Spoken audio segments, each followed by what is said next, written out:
সিগারেটের বাক্সেও লেখা থাকে ধূমপান স্বাস্থ্যের পক্ষে ক্ষতিকর। রাধে রাধে। জেনেও মানুষ খায়। যারা খায় তারা অশিক্ষিত নয়। গেজেটেড অফিসার, প্রিন্সিপাল, প্রফেসর, উচ্চ শিক্ষায় শিক্ষিত মানুষ লেখাটা পড়েও সিগারেট খায়। জানিয়া শুনিয়া বিষও খায়। তেমনি সংসার, এই সংসার মিশানলে দিবানিশি হিয়া জলে জুলাইতে। এই বাচ্চাগুলো নিয়ে সামনে বসেছো কেন তোমরা? সাইডে এত জায়গা আছে, যত খুচরো খুচরো নিয়ে সামনে বসো, ভাল লাগে না।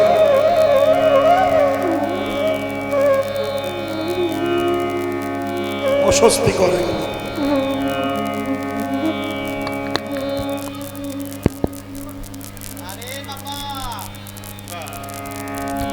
যাই হোক, তাহলে বিষয়টি কেমন? মহাজন বললেন জানিয়া শুনিয়া বিষ খাইনি। তাহলে সংসার যেমন মরুভূমির উট, তার চরিত্র কিংবা স্বভাব, জাতিগত স্বভাব, জন্মগত স্বভাব, সে মরুভূমি বাস করে, খায় কাটা, কাটা গাছ খায়, রক্তাক্ত হয়, ক্ষতবিক্ষত হয়, জর্জরিত হয়, তথাপিও খায়। তদ্রূপ সংসার বৃক্ষ এটি কাঁটায় পরিপূর্ণ। স্ত্রী, পুত্র, নাতি, পুতি, ছেলে, মেয়ে, জামাই, এদের কাছে আমরা অমৃত পাবো বলে বুকে ধরেছিলাম, কিন্তু কত কাটার খোঁচা খেয়ে দেহ এখন জর্জরিত হয়েছে। জানিয়া শুনিয়া বিষ খাইনি। আমি দেখতে পাচ্ছি যে আমার পাশের বাড়ির লোক বিয়ে করে সংসার করে বাচ্চা পিলে হয়েও সে শান্তি পাচ্ছে না, বিষ খেয়ে মরছে। দুবেলা ছেঁড়াছিড়ি হচ্ছে, দুবেলা মারামারি হচ্ছে, ঝগড়া হচ্ছে, পাশে দেখছি, তথাপিও জানিয়া শুনিয়া বিষও খাইনি। জেনে শুনেও খাচ্ছি। উপায় কি এখন? এই যখন ফেলেছি, এখন কি উপায়? এই বিষ ভালো হবে কি করে? তার জন্য মহাপ্রভু কলিহত জীবের দুর্দশা দেখে একটা মহা ঔষধি এনেছেন। মহা ঔষধি কি? আস্তে আস্তে সংসারের যন্ত্রণা, পারিপার্শ্বিক যন্ত্রণা, এই যন্ত্রণা কোনো ডাক্তার ভালো করতে পারে না। এই যন্ত্রণা ভালো হয় যে বস্তু দিয়ে, সেটি মহাপ্রভু করুণা করে এনেছেন। সেটি কি? গোলকের প্রেমধন হরিনাম সংকীর্তন, রতি না জন্মিল কেন তাই। ভবের জ্বালা থেকে নির্বাপিত হতে গেলে, স্বস্তি পেতে গেলে সংসার ত্যাগ করে হরিনাম করুন। হরের নাম, হরের নাম, হরের নামই কেবলম কলৌ নাস্তে বা নাস্তে বা নাস্তে বা গতির অন্যথা। যারা সর্বস্ব ত্যাগ করে সন্ন্যাসী হয়ে ভজন করছে, তাদের কোনো অভাব নাই, কোনো ব্যথা নাই, কোনো যন্ত্রণা নাই। যত যন্ত্রণা কাদের? সবই যন্ত্রণা হলো সংসারী মানুষের। 5 তলা বাড়ি, 10 তলা বাড়ি, কোটি কোটি টাকা ব্যাংক ব্যালেন্স, কিন্তু বুকের মধ্যে তার জ্বালা যন্ত্রণা সর্বক্ষণ হচ্ছে। কিন্তু সন্ন্যাসী তার কিছু নাই, ভিক্ষা করে ভগবানের প্রসাদ খায়, তার বুকে কান পেতে শুনুস, কোনো ব্যথা তার নাই। এক কথায় বলে গোবিন্দ আমার পরম সুখে রেখেছে। কিন্তু 1 কোটি কোটি টাকা আয় করেও, এসি রেখেও, আস্তে আস্তে খুব বিচার করে মহাজন বলছেন, মাত্র 40,000 টাকার এসি কিনে সারাদিন কষ্ট করে ঘরে দিয়ে দরজা মেরে এসিটা ছেড়ে ঘুমান, দেখবেন দেহটা শীতল হয়ে যাবে। মাত্র 40,000 টাকা দাম একটা এসির। তো 40,000 টাকা দামে আপনি তাকে, সে আপনাকে ঠান্ডা দিচ্ছে, শীতল দিচ্ছে, স্পর্শ দিচ্ছে, খুব বিচার করবেন। কিন্তু যে ছেলের জন্য, যে সংসারের জন্য সারাটা জীবন কোটি কোটি টাকা 40,000 টাকা দামের এসি আপনাকে ঠান্ডা দেয়, আর যে ছেলে মেয়ের জন্য কোটি কোটি টাকা সম্পত্তি করেছেন তারা আপনাকে সারা জীবন গরম দিয়ে গেল। সংসার দেয় গরম, আর সামান্য পয়সার বেচতে দেয় এসি, সে ঠান্ডা প্রদান করে। রাধে রাধে। তাহলে জানিয়া শুনিয়া বিষ খাইল, এই বিষ থেকে নিস্তারিত হওয়ার কারণটা কেমন?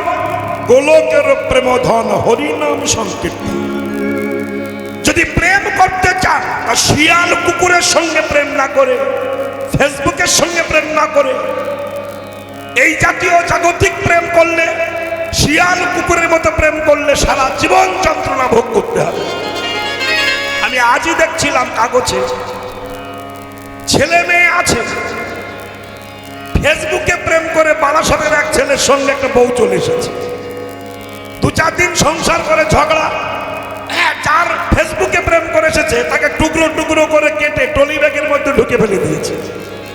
এটা হলো শিয়াল কুকুরের প্রেম। সংসার আছে, বাচ্চা আছে, ত্যাগ করেও চলে এসেছে। এই প্রেম শুধু আগুন ধরাতে পারে, এটা শিয়াল কুকুরের প্রেম। কিন্তু এই প্রেমটা কি বলছে? গোলকের প্রেম ধন হরিনাম সংকীর্তন। এই প্রেম অহৌতুকী প্রেম। আত্মেন্দ্রিয় প্রতিবাঞ্ছাকে বলা হয় কাম, আর কৃষ্ণেন্দ্রিয় প্রতিবাঞ্ছা ধরে প্রেম নাম। যার জন্য ছেলে মেয়ে ত্যাগ করে, স্বামী ত্যাগ করে অন্য পুরুষের সঙ্গে চলে গেলাম, এটা হলো কামের খেলা। আত্মেন্দ্রিয় প্রতিবাঞ্ছা, একে বলা হয় কাম। এই কামে আগুন সৃষ্টি হয়, সারা জীবন জ্বলে পড়ে ছারখার হতে হয়। আবার সেই বাচ্চা নিয়ে সামনে, কেন সাইডে জায়গা নেই?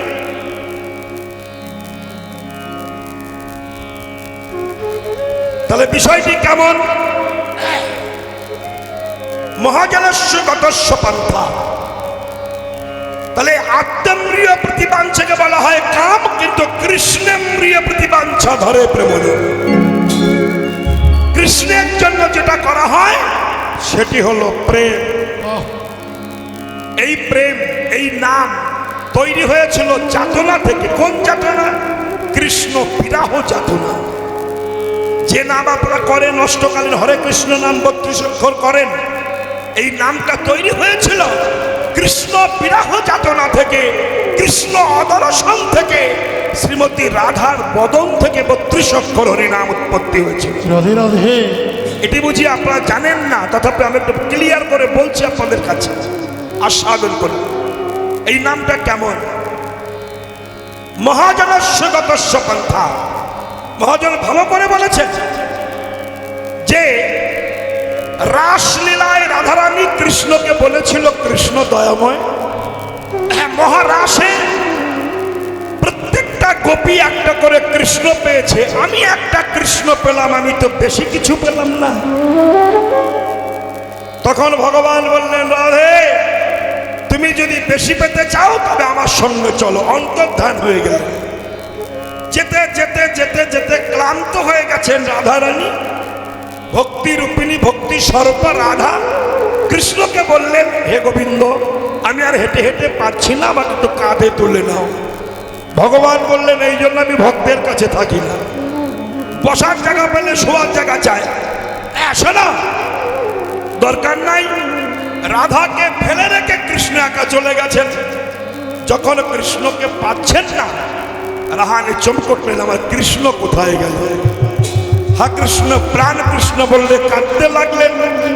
ব্রজাঙ্গনাগণ, ব্রজললনাগণ, ব্রজ সুন্দরীগণ, ব্রজবনিতাগণ রাধা কৃষ্ণকে পাচ্ছে না, রাস থেকে অন্তর্ধান হয়ে গেছে। সখীরা খুঁজতে খুঁজতে রাস্তা দিয়ে চলেছে। রাত তখন 12:30-1টা বাজে। এত নিশীতে যেতে যেতে রাধা কৃষ্ণের চরণ চিহ্ন দেখে সখীরা যেতে যেতে দেখলেন রাধারানী মাটিতে পড়ে আছে। সখীরা প্রশ্ন করলো, রাই কৃষ্ণ কোথায়? তুই একা? রাধারানী বললেন, কৃষ্ণ হারিয়ে গেছে। সখীরা বলল, শ্যাম কৃষ্ণ কোনোদিন হারিয়ে যায় না, হারিয়ে যায় মানুষ, ভক্ত। ভক্ত হারিয়ে যায়, ভগবান হারিয়ে যায় না। ভক্তের যখন পয়সা হয়, 2 তলা 5 তলা 20 তলা হয়, কোটি টাকার ব্যাংক ব্যালেন্স হয়, তখন অহংকার বংশে বসে বসে ভক্ত ভগবানকে ভুলে যায়, কিন্তু ভগবান কোনোদিন ভক্তকে ভোলে না। হরি বল, হরি বল। বাবা মা সন্তানকে প্রতিপালন করে, কষ্ট করে শিক্ষিত করে চাকরি পায়, সে বিয়ে করে বউ পেয়ে বাবা মাকে ভুলে যায়। সন্তান বাবা মাকে খেতে না দিলেও সন্তান বাবা মাকে ভুলে যায়, কিন্তু বাবা মা কোনোদিন সন্তানকে ভোলে না। আরে শোন, কৃষ্ণ হারিয়ে গেছে যাক, কিন্তু কৃষ্ণ নাম তো হারিয়ে যায়নি। নামের যদি করুণা হয়, নামই আসতে বাধ্য হবে, নামই নেমে আসবে, ডাক যদি সঠিক হয়। ব্রজাঙ্গনাগণ শ্রীমতী রাধা রানীকে নিয়ে যমুনা পুলিনে গেছেন। যে পদ্মাসনে বসেছেন, প্রাণায়াম করছেন, প্রাণায়াম ভজন ঊর্ধ্বমার্গে, রাধারানী পদ্মাসনে বসে নয়ন মুদ্রিত করে নয়ন জলে ভেসে হা কৃষ্ণ গোবিন্দ বলে কাঁদছেন, আর কুলন্ডিনী শক্তি জাগাচ্ছেন। এরা পিঙ্গলা শ্বশুরমার পথ দিয়ে শ্বাসকে কন্ট্রোল করে ঊর্ধ্বগামী হচ্ছেন রাধারানী। এই ঊর্ধ্ব হইতে নিম্নগামী যার নাম ধারা, আর নিম্ন হইতে ঊর্ধ্বগামী তার নাম রাধা। এই ঊর্ধ্বগামী হয়ে পদ্মাসনে শূন্য আসনে রাধারানী বসে আছে। কৃষ্ণ কৃষ্ণ কৃষ্ণ কৃষ্ণ বলতে বলতে, হে কৃষ্ণ দেখা দাও, হে কৃষ্ণ দেখা দাও, হা কৃষ্ণ করুণা সিন্ধু দীনবন্ধু জগৎপতে গোপেশা গোপিকা কান্ত রাধা কান্ত নমস্তুতে। নমঃ ব্রহ্মণ্যায় দেবায় গো ব্রহ্মণ্যায় হিতায় চ জগদ্ধিতায় কৃষ্ণায় গোবিন্দায় নমঃ নমঃ। মুখাঙ্করতি বাচলং পঙ্গলঙ্ঘায়তে গিরিম যৎকৃপাতমহং বন্দে পরমানন্দ মাধবম। যৎকৃপাতমহং বন্দে পরমানন্দ মাধবম। যৎকৃপাতমহং বন্দে পরমানন্দ মাধবম। নয়ন মুদ্রিত করে হা কৃষ্ণ বলে কাঁদছেন। শুধু কৃষ্ণ বলছিলেন এতক্ষণ, যখন প্রেম গাঢ় হলো, ষড়ৈশ্বর্য 6 টানে আছে অবস্থান, ঊর্ধ্ব বিন্দু দিয়া তাহে কইল শক্তি দান, পুরুষ প্রকৃতি তাহে হইল আধা আধা। গর্বমনে বিচারিয়া নাম রাখলেন রাধা। এই রাধা পদ্মাসনে বসে, ঊর্ধ্বাসনে বসে এই প্রথম শুরু হলো 32 অক্ষর নাম। হরে কৃষ্ণ হরে কৃষ্ণ কৃষ্ণ কৃষ্ণ হরে হরে, হরে রাম হরে রাম হরে রাম রাম রাম হরে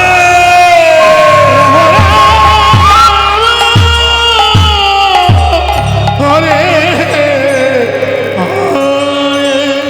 কৃষ্ণ কৃষ্ণ বলে রাধা কাঁদিতে লাগিল। 32 অক্ষর হরে কৃষ্ণ নাম প্রকাশ হইল।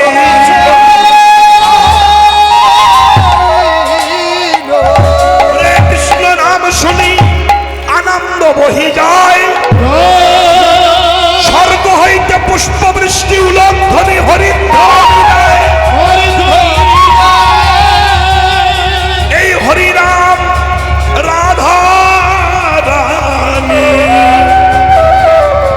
হরে কৃষ্ণ নাম করতে লাগলেন। হরে কৃষ্ণ কৃষ্ণ কৃষ্ণ হরে হরে, হরে রাম রাম রাম হরে হরে, হরে কৃষ্ণ। হে সখিরে, একবার কৃষ্ণ বললে জন্ম জন্মান্তরিত পাপ হরণ করে নেয়। হরে কৃষ্ণ কৃষ্ণ কৃষ্ণ হরে হরে। কৃষ্ণ শব্দ উচ্চারণ করলে কর্ষণ করে, আকর্ষণ করে। 2 বার কৃষ্ণ বললে কৃষ্ণ হৃদয়ে প্রবেশ করে হৃদাসনে বসে পড়ে। সখীরে, আমার কৃষ্ণ সে যে আর কারো নয়, শুধু আমার কৃষ্ণ। কৃষ্ণ কৃষ্ণ কৃষ্ণ বলে কাঁদি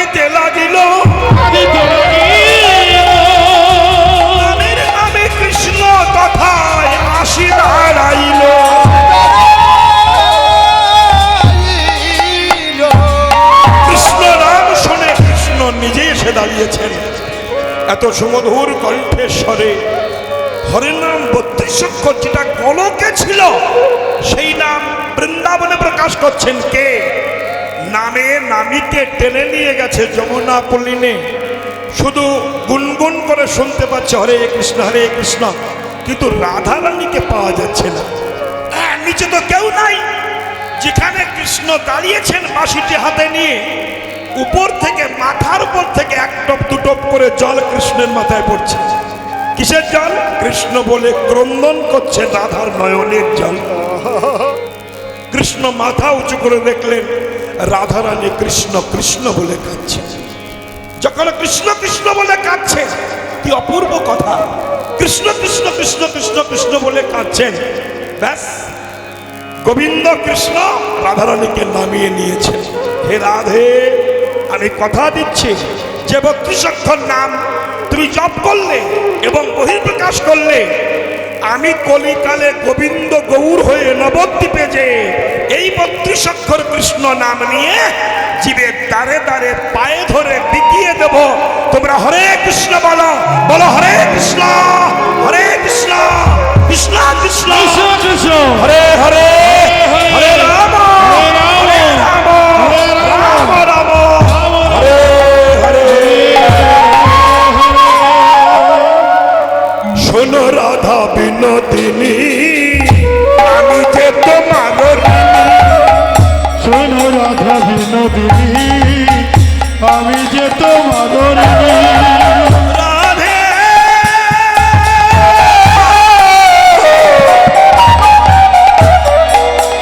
রাধে,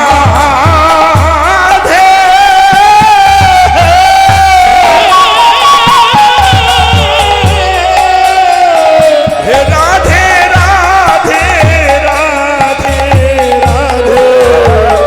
শোনো রাধা বিনোদিনী, আমি যে তোমার ঋণী। শোনো রাধা বিনোদিনী, আমি যে তোমার ঋণী। শোনো রাধা বিনোদিনী, আমি যে তোমার ঋণী। তব ঋণ পারিলাম শোধিতে। বলছেন, কেন দৌড় হয়ে এলেন? শোধিতে তোমার ধার, মনে করি আর বার। শোধিতে তোমার ধরো পুনবার, পুনমর হইল জন্মিতে। জনিতে আমি গৌর হয়ে নদিয়ায় যাব, নদিয়ায় যাব। কৃষ্ণের পদ ধুলি গায়ে মাখিব। গৌর হয়ে নদিয়ায় যাব। কৃষ্ণের পদ ধুলি গাই মাখিব, গৌর হয়ে নদিয়া যাব। জয় রাধে বলবো। গাই রাধেছি রাধে বলে, গৌর হয়ে নদিয়া যাব।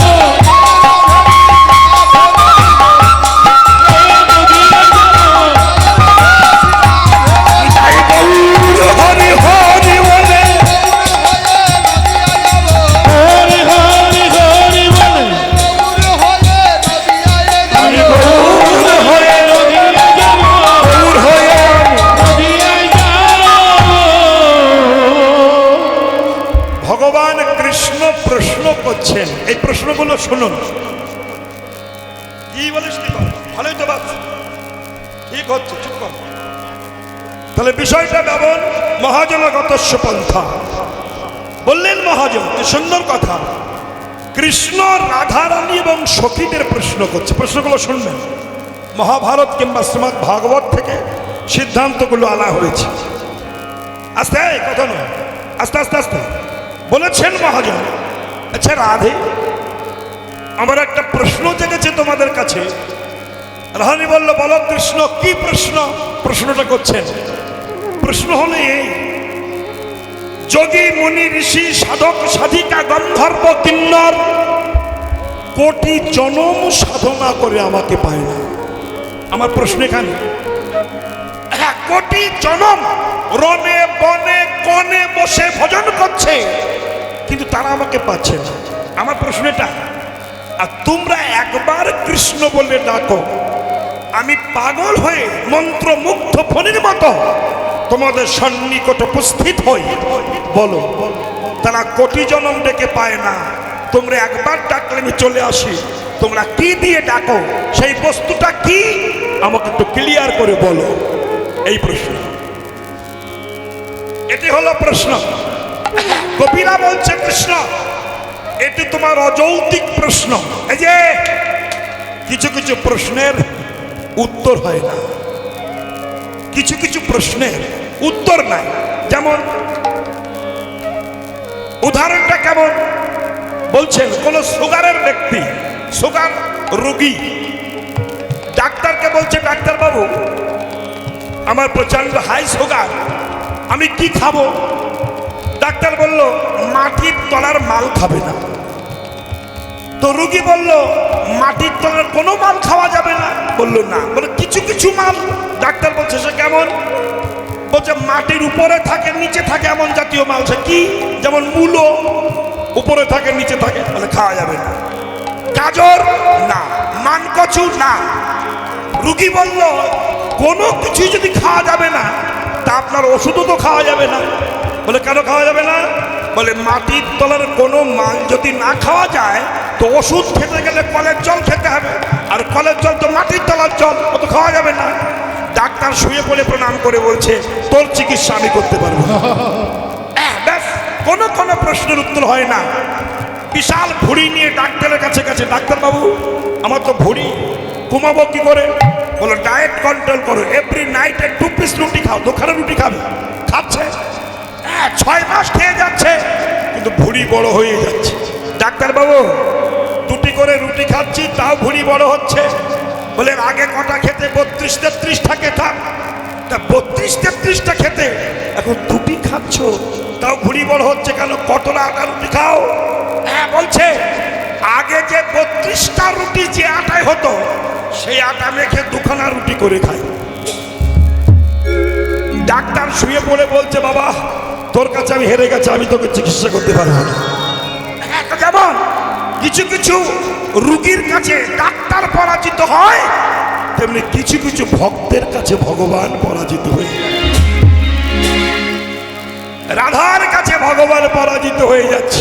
হে গোপীগণ, বলো কিসের দ্বারা, কি দিয়ে তোমরা আমাকে ডাকো, সেটি আমার জানতে ইচ্ছা হচ্ছে। তখন গোপীগণ বলছে কৃষ্ণ, ভালো করে শুনবেন, যে বস্তু দিয়ে ভক্ত তোমাকে ডেকে আনে তুমি আসতে বাধ্য হও, সে বস্তু ভক্তের ঘরে পাওয়া যায়, ভগবানের ঘরে পাওয়া যায় না। ভগবান চমকলেন, যে আমি সৃষ্টি স্থিতি প্রলয়ের মালিক, যা আমার ঘরে পাওয়া যায় না তোমাদের ঘরে পাওয়া যায়, সে কেমন? তখন গোপীগণ বলছে কৃষ্ণ তুমি বলো, যে বস্তু দিয়ে ভগবানকে ভক্ত টেনে নিয়ে আসে, সে বস্তু যদি ভগবানের ঘরে থাকতো, তাহলে কি ভগবান ভক্তের ঘরে আসতো? না, আসতো না। তাহলে কি দিয়ে ডাকে? বলে সে তেমন কিছু নয়, তার নাম হলো ভক্তি মহারানী। ভক্তি ছাড়া ভগবান পাওয়া যাবে না।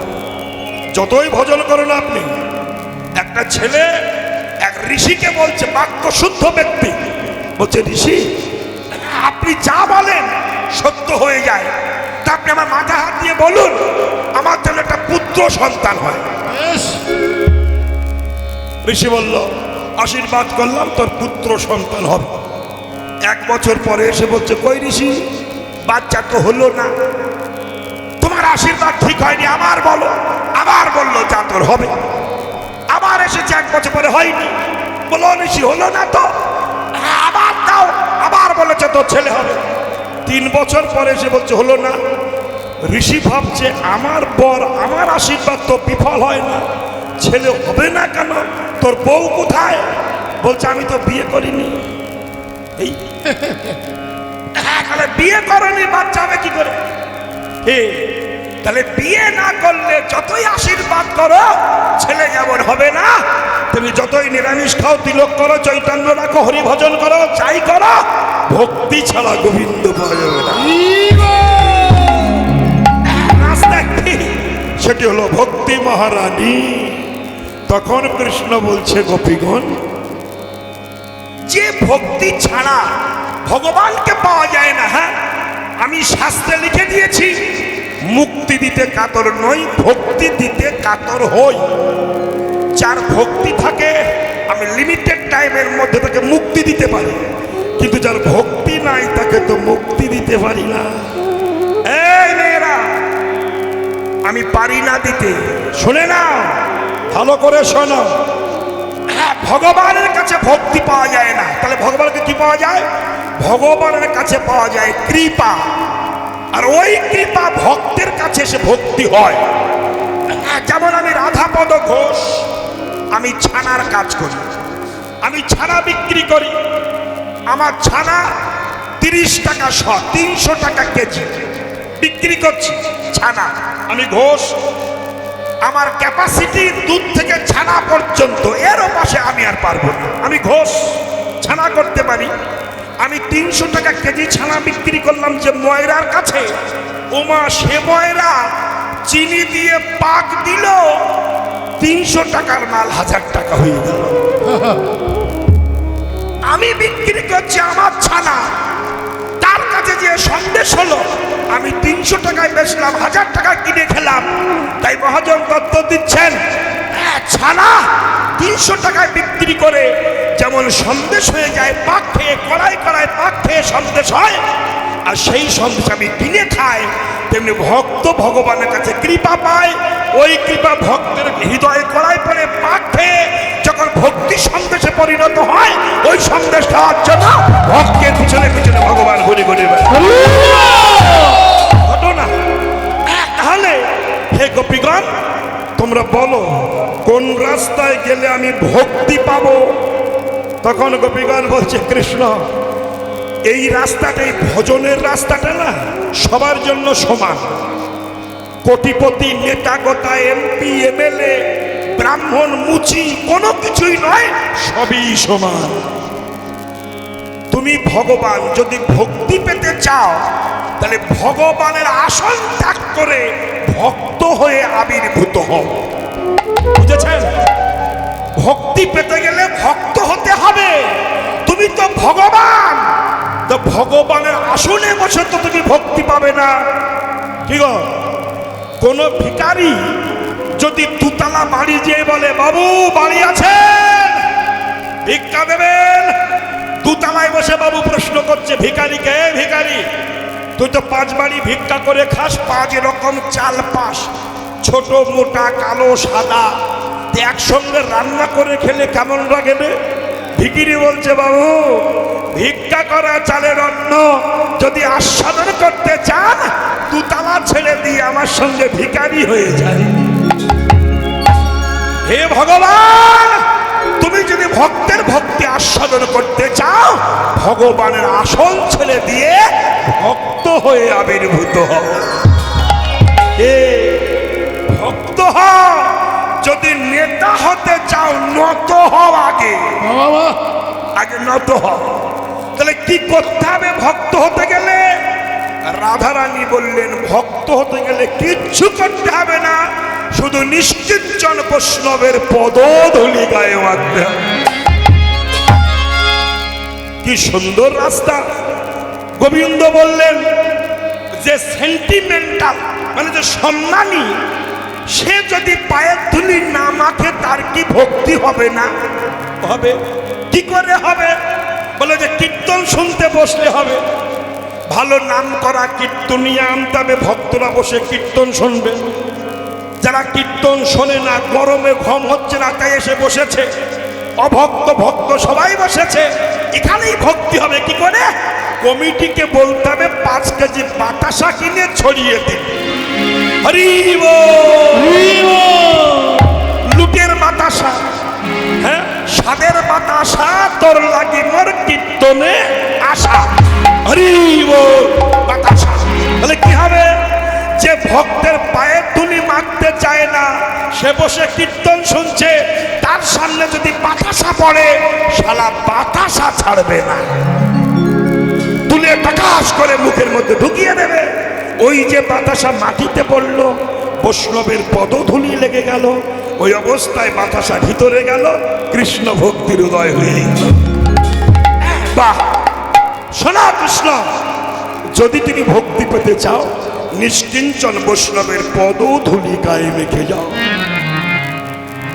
কৃষ্ণ সারা দুনিয়া ভালো ভক্ত খুঁজে পাচ্ছে না, খুঁজতে খুঁজতে খুঁজতে খুঁজতে একজনকে পেয়ে গেছে। কে সে? কৃষ্ণ যদি কাঁদে সবেতে কাঁদে, কৃষ্ণ যদি হাসে তবে সে হাসে, কৃষ্ণ যদি ঘুমায় তবে সে ঘুমায়, কৃষ্ণ যদি গান গায় তবে সে গান গায়। কৃষ্ণময়, কৃষ্ণ যার ভিতর বাহিরে, যাহা যাহা নেত্র পড়ে তাহা কৃষ্ণের স্ফুরে। এখানে একজনকে ব্যক্তি পেয়ে গেছেন। তিনি কে? তিনি হলেন বৃষভানুরাজ নন্দিনী শ্রীমতী রাধা ঠাকুর। রাধার পায়ের ধুলি কৃষ্ণ আষ্টে পৃষ্ঠে গায়ে মেখেছে, আর যেই মেখেছে কালার চেঞ্জ হয়ে গেছে। কালো ছিল সাদা হয়ে গেছে, বাঁকা ছিল সিধা হয়ে গেছে, গোয়ালা ছিল ব্রাহ্মণ হয়ে গেছে। কৃষ্ণ বলছেন, একটি বৈষ্ণবের পদধূলি মেখে যদি এত পরিবর্তন হয়, তা হাজার বৈষ্ণবের পদধূলি মাখলে না যদি কি হবে? তো হাজার বৈষ্ণব তো বৃন্দাবনে পাবো না, তাই কোথায় যাবা? আমি গৌর হয়ে নদিয়ায় যাব।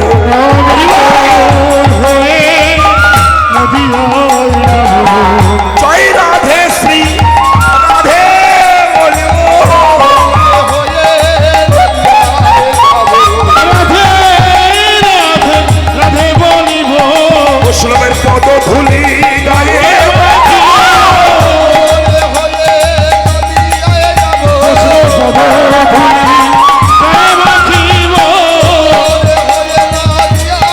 যাব। হয়ে নদিয়ায়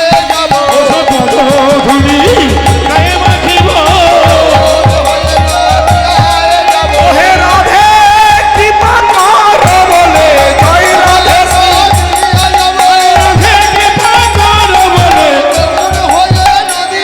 আমি গৌর হয়ে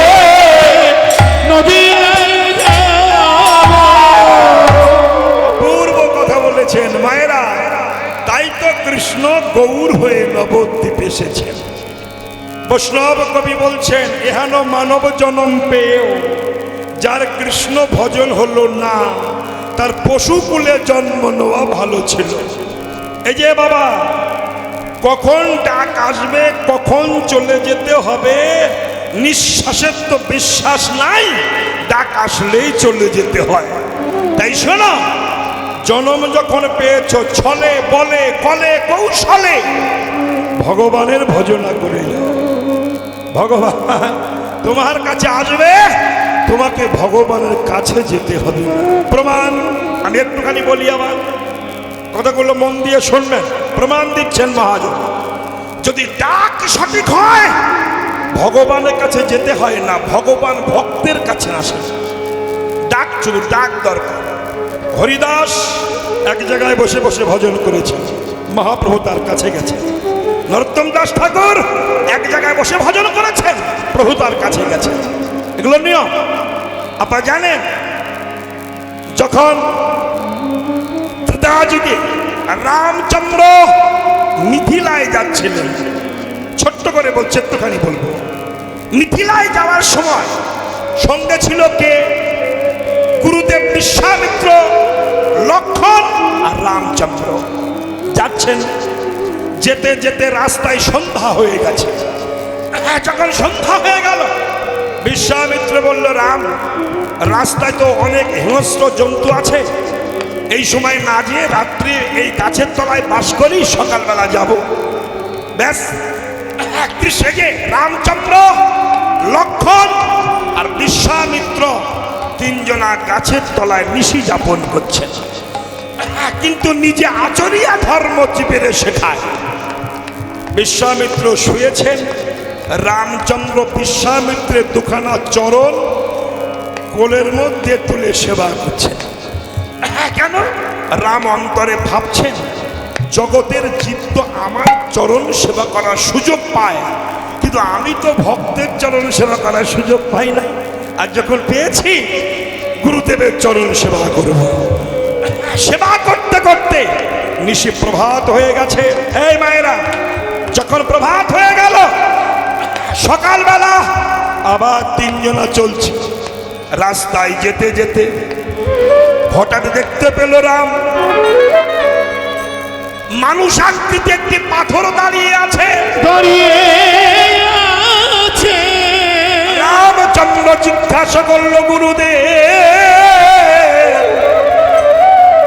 ওই যে মানুষ আকৃতি পাথরটা দাঁড়িয়ে আছে, ওটাকে?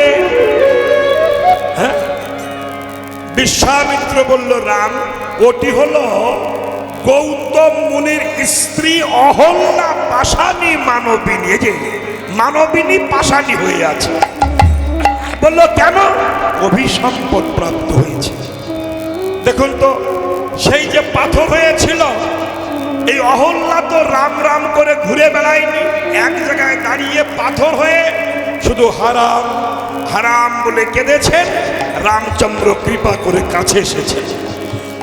বিশ্বামিত্রকে রাম জিজ্ঞাসা করছে, আচ্ছা গুরুদেব, এই যে পাথর রূপে আছে, এ কি করলে উদ্ধার হবে? তখন বিশ্বামিত্র বলছে, রাম, এর আশীর্বাদ আছে। স্বামী বলেছিল গৌতম ঋষি যে তুমি পাশানি হয়ে থাকো, যেদিন রাম অবতার হবে, রাম এসে তোমাকে পদস্পর্শ করবে, তার পদস্পর্শে তুমি মানবিনী হয়ে যাবে। তুমি একটু পা লাগিয়ে দাও। বিশ্বামিত্রের কথা শুনে রাম বলছে, গুরুদেব, এত তো মুনির পত্নী, তাতে ব্রাহ্মণের কন্যা, আমি পা লাগাতে পারবো না, অপরাধী হয়ে যাব। ব্যাস, বিশ্বামিত্র বলল, রাম, তাহলে একটা কাজ করো, তুমি পাথরটাকে প্রদক্ষিণ করো, মানে ঘোরো।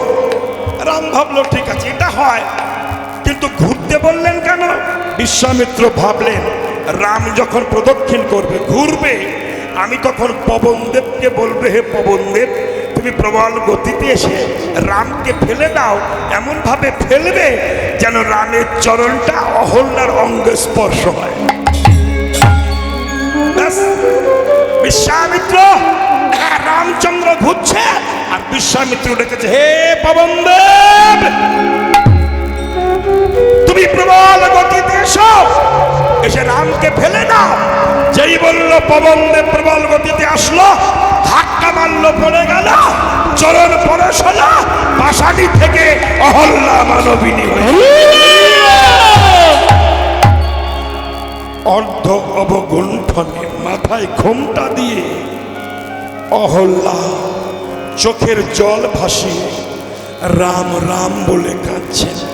খেয়াল করুন, তখন রাম প্রশ্ন করছে, অহল্যা, তুমি তো মানবিনী হয়েছ, তুমি আমার কাছে কিছু চাইবে? চাও, আমি দিয়ে যাই। তখন অহল্যা বলেছিল, প্রভু, তুমি আমার মস্তকে হস্তার্পণ করে কথা দাও, আমি যা চাইব তুমি তাই দেবে। রাম বলল, বলো তুমি কি চাইছো?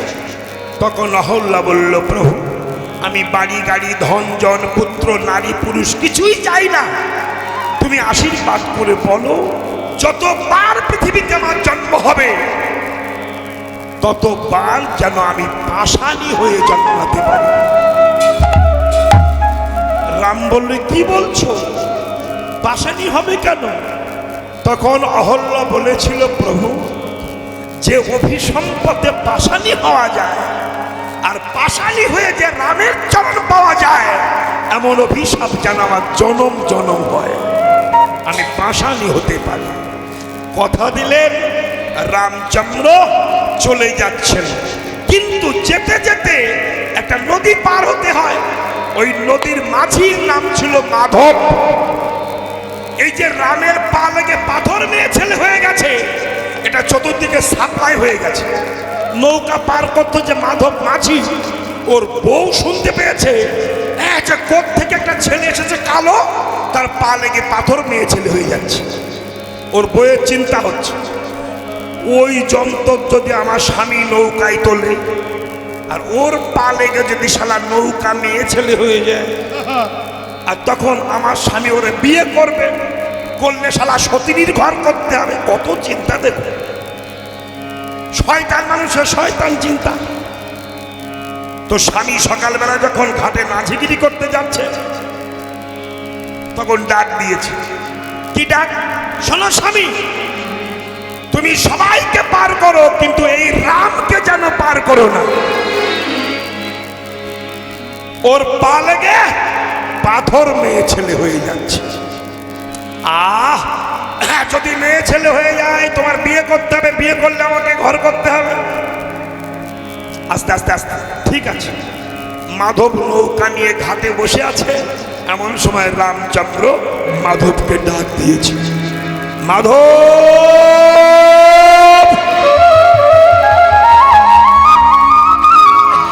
ও মাধব! কে ডাকলো? আমি বিশ্বামিত্র।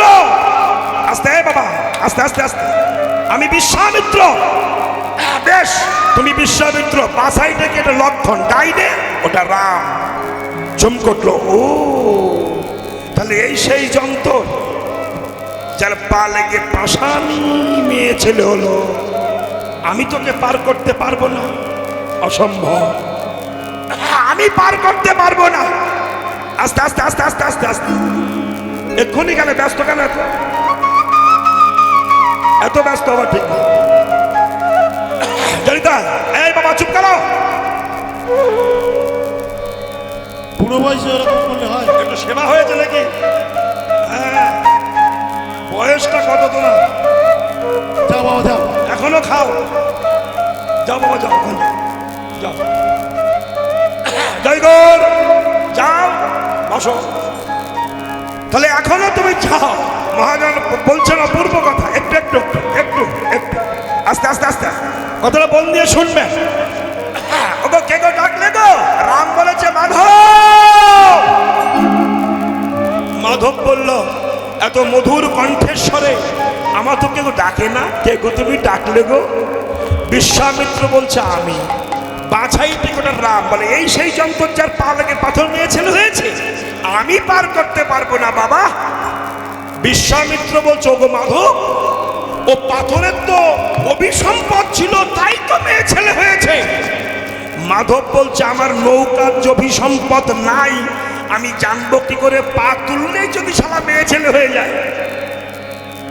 আস্তে, কথা নয়, আস্তে।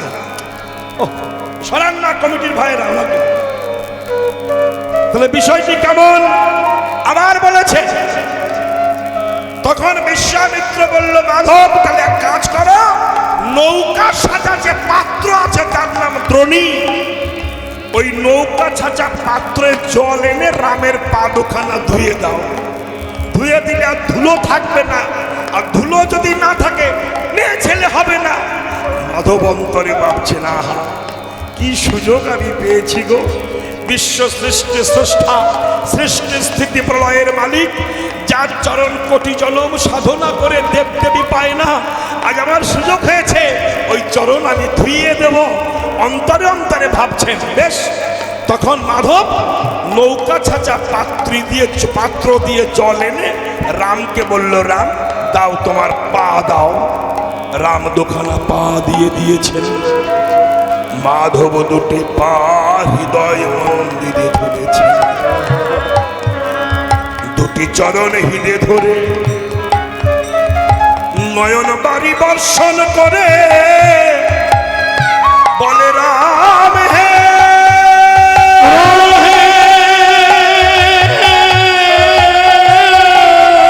এতদিনে আমার জনম ধন্য হলো, ওগো দয়াময় গো, আজ তোমার চরণ পেলাম, আমার জনম ধন্য হলো।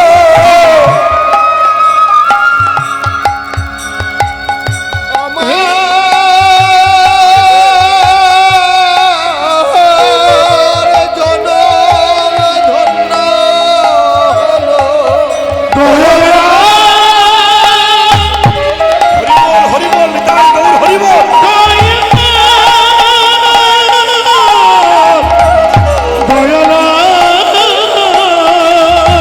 কেন? হে দয়াময়।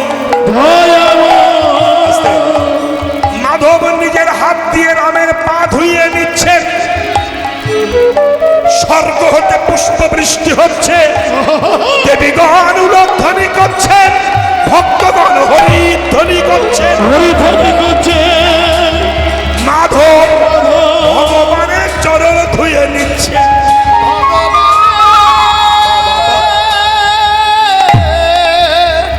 চরণ ধুয়ে দিচ্ছে। চরণটা ধুয়ে নিয়ে বলল, দাঁড়াও দাঁড়াও, আগে আমি পায়ের তলাটা মুছে দিই, মুছে নেব। আঁচল দিয়ে প্রভুর পা দুখানা যখন মুছতে গেছে, চরণ পা দুটি হরে কৃষ্ণ রাধে রাধে।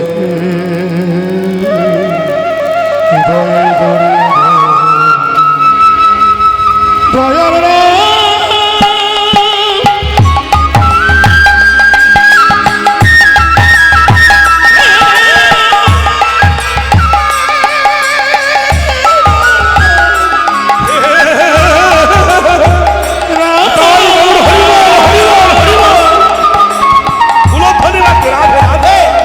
হে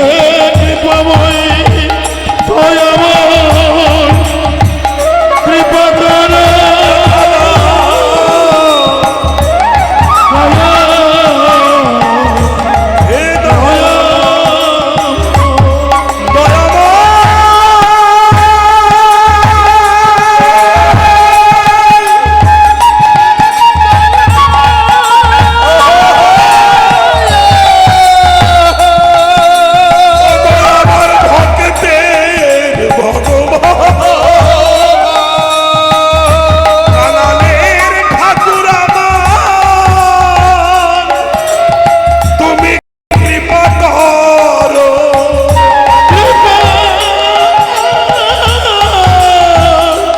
কৃপা করো। হরি বল, নিতাই গৌর হরি বল। ও মায়েরা, কি অপূর্ব লীলা দেখুন। নিজে পা ধুয়ে নিচ্ছেন, দিয়ে পায়ের তলাটা মুছতে গেছে আঁচল দিয়ে। যেই মুছতে গেল, নিচের দিকে তাকিয়ে দেখলো সর্বনাশ, শঙ্খ চক্র গদা পদ্ম পায়ের তলায়। মাধব বলল, শোনো বিশ্বামিত্র ঋষি, এর পায়ের দোষ, ওর দোষ নয়, পায়ের দোষ। ওর পায়ে শঙ্খ চক্র গদা পদ্ম চিহ্ন আছে। ওই চরণ আমি পার করতে, আস্তে আস্তে আমি পার করতে পারবো না। কেন বললো কথাটা? মাধব বলছেন, যে চরণ স্মরণ করে জগৎ পার হয়ে যায়, সেই চরণ যদি আমি পার করে দিই, আমার যখন পারের সময় হবে, তখন আমি কোন চরণ ধরে পার হব?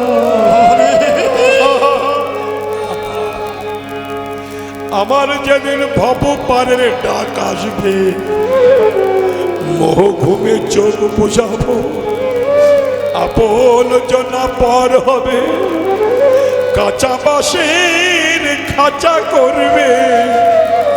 বলো হরি বল, হরি বল। চার জনাতে কাঁধে তুলে নিয়ে যাবে শ্মশান ঘাটে, সেদিন আমায় কে পার করে দেবে? পার করে রাম, যদি তোমায় পার করে দিই, এটা অন্তরের কথা, বাইরের কথা অন্যটা।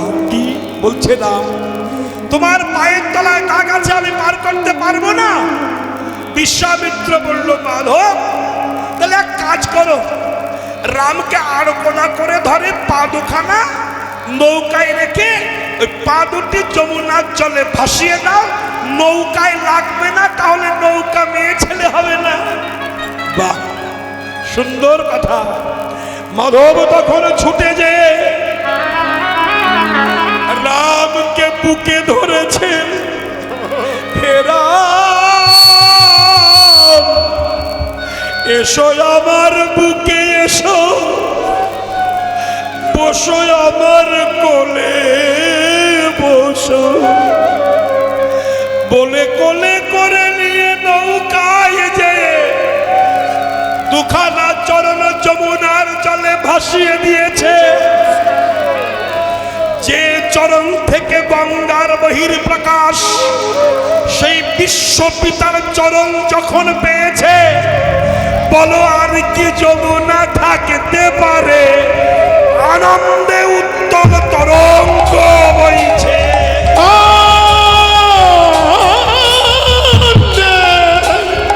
তরঙ্গ বইছে। এমন তরঙ্গ ঢেউ, এমন ঢেউ হচ্ছে নৌকা ডুবে যায়, ডুবে যায়, ডুবে যায়। মাধবকে ছুটে চলেছে রামকে। রাম বলছে আমাকে জড়িয়ে ধরলে কেন? মাধব বলছে বলেছিলাম তোমার পায়ের দোষ, ওই দেখো অ্যাকশন শুরু হয়ে গেছে। কেমন? ওই দেখো নৌকা ডুবে যাচ্ছে। মাধবের কথা শুনে রাম বলছে ডুবে যাচ্ছে, তা আমাকে ধরলে কেন? তখন মাধব বলছে রাম, তুমি একাই শুধু চালাক, আর কেউ চালাক নয় এটা ভেবো না। তুমি নৌকায় উঠেছো বলে তোমার জন্য নৌকা ডুবে যাচ্ছে। আমি ভাবলাম ডুবেই যদি মরতে হয়, অকুল সমুদ্রের মাঝখানে ডুবেই যদি মরতে হয়, তুমি যখন নৌকায় আছো আর সেই সময় আমার নৌকা ডুবে যাচ্ছে, ডুবে যদি যেতেই হয় আমি একা ডুবে মরবো কেন? তোমাকে ধরে ডুবে।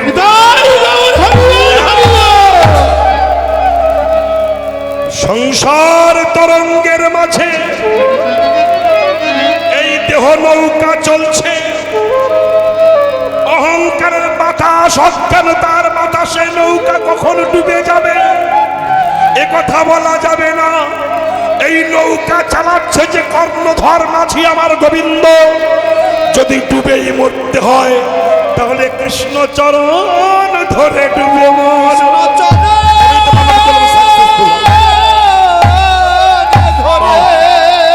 ডুবে মর। রাম বলল মাধব আমাকে ছেড়ে দাও, আমাকে পার করে দাও। মাধব বলছে পার আমি করতে পারি, কিন্তু কথা দিতে হবে। কি কথা? আমি যেমন তোমাকে পার করে দিচ্ছি, আমারও যখন পার হওয়ার সময় হবে আমাকে ঠিক এমনি ভাবে পার করে দিতে হবে। দাও, কথা দাও। রাম বলল মাধব, আমি তোমার ঘাটে এসে যেমন ডেকেছি, এমনি ভাবে তোমার পারের সময় যদি আমার ঘাটে যেয়ে ডাকতে পারো, আমি তোমায় পার করে দেব। মাধব বলছে হে প্রভু, যদি সংসার মায়ায় ঘুমিয়ে পড়ি, যদি অজ্ঞানতার অন্ধকারে ঘুমিয়ে পড়ি, যদি তোমার ডাকার কথা ভুলে যায়, তুমি কথা দাও আমি তোমায় ডাকি বা না ডাকি, তুমি ডেকে ডেকে পার করে দিও। ডেকে ডেকে পার করে দিও। যখন ভব পারে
পারের সময় আমি তোমায় ডেকে ডেকে পার করে দেবো। মহাজন বলছেন এমনি ভাবে মানুষকুলে জন্ম নিয়ে ভগবানের কাছ থেকে আদায় করে নিতে হবে, কেন পারের সময় যেন প্রভু আমাকে নিজেই পার করে দেন। তা পারের রাস্তাটা কি? গোলকের প্রেমধন হরিনাম সংকীর্তন, গোলকের প্রেমধন হরিনাম সংকীর্তন, প্রেম ধন হরিনাম সংকীর্তন, দিনা জন্মিল কেন আরতিরা জন্মিল কেন সংসার বিষানালে দিবানি সিহিয়া জলে, সংসার বিষানালে দিবানি সিহিয়া জলে, চোরাইতে না করিও জোড়াইতে না করি ওগো ব্রজেন্দ্র নন্দর যে শচীসুত হইল সে, ব্রজেন্দ্র নন্দন যে শচীসুত হইল সে, বলরাম হইল নিতাই।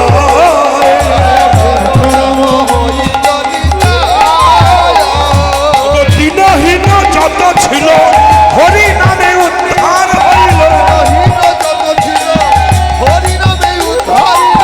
দিনহীন যত ছিল এই হরিনামে উদ্ধারিল,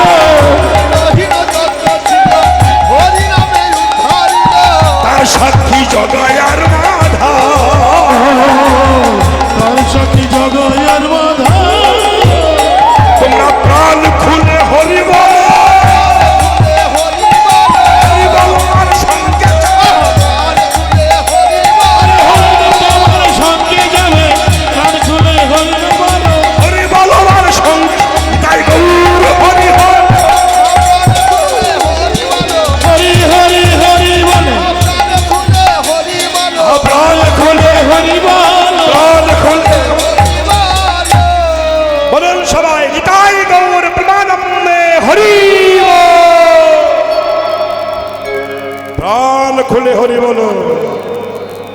এই মায়েরা, নিজের ধর্ম নিজে রক্ষা করো। যে ধর্ম রক্ষা করে ধর্ম তাকে রক্ষা করো। আজ হিন্দু সনাতন জাতি মার খাচ্ছে কেন? এরা ধর্ম মানে না তাই।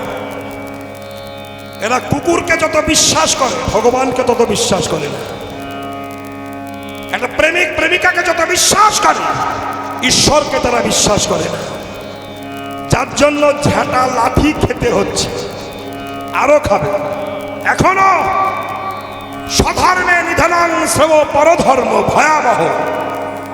জানেন, আমি খুব আনন্দে বেঁচে আছি, কিন্তু আমার যে সর্বনাশ হচ্ছে এটা আমি বুঝতে পারছি না। আস্তে আস্তে আস্তে আস্তে। তাই মহাজন বলছেন বারবার, হরি নামটা এমনই নাম যদি কেউ ঠাট্টা করেও হরি বলে সেটাও জীবন ধন্য। রাধে রাধে। আমরা কীর্তন করে বেড়াই, কত লোক বলে হরি বল, লাভ আছে। ঠাট্টা করে হরি বললেও হরির কৃপা হবে। একজন হাড় কৃপণ ছিল, মানে ভীষণ বিশ্ব কৃপণ। কৃপণ বোঝেন? কৃপণ যে বোঝেন বেশি না? না। কৃপণ মানে বোঝেন না? হ্যাট। মানে এমন কৃপণ ছিল, যদি পিমড়েতে গুড় খেত, গুড়, তা পিমড়েকে ঠেসে নিয়ে গুড় বার করে নিত। এরকম কৃপণ ছিল। তা সে মেয়ে বিয়ে দিয়েছে আস্তে আস্তে। তা মেয়ের একটা ছেলে হয়েছে, এর নাতি দেখতে যাবে। দেখতে যে সন্দেশ নিয়ে যা। শালা এত বড় কৃপণ, 2 কেজি ধান ভেজেছে, ধান। আর ধান ভাজলে কি হয় বলুন? কি হয়? মুড়ি হয়। খই খই খই। ধান ভেজে খই নিয়ে থানার মধ্যে করে নিয়ে মেয়ের বাড়ি যাচ্ছে। যখন যাচ্ছে বিল আর দিয়ে, তখন বাস গাড়ি ঘোড়া ছিল না, মাঠে মাঠে যাচ্ছে। আর ধানা তো ঢাকা নাই, খই আগলা ছিল। শালা কাল বৈশাখী বাতাস শুরু হয়ে গেছে।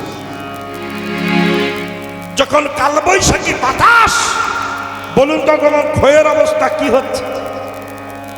হুড়ুর করে উড়ে যাচ্ছে, উড়ে যাচ্ছে, উড়ে যাচ্ছে। কৃপণ তো খুব বুদ্ধিমান।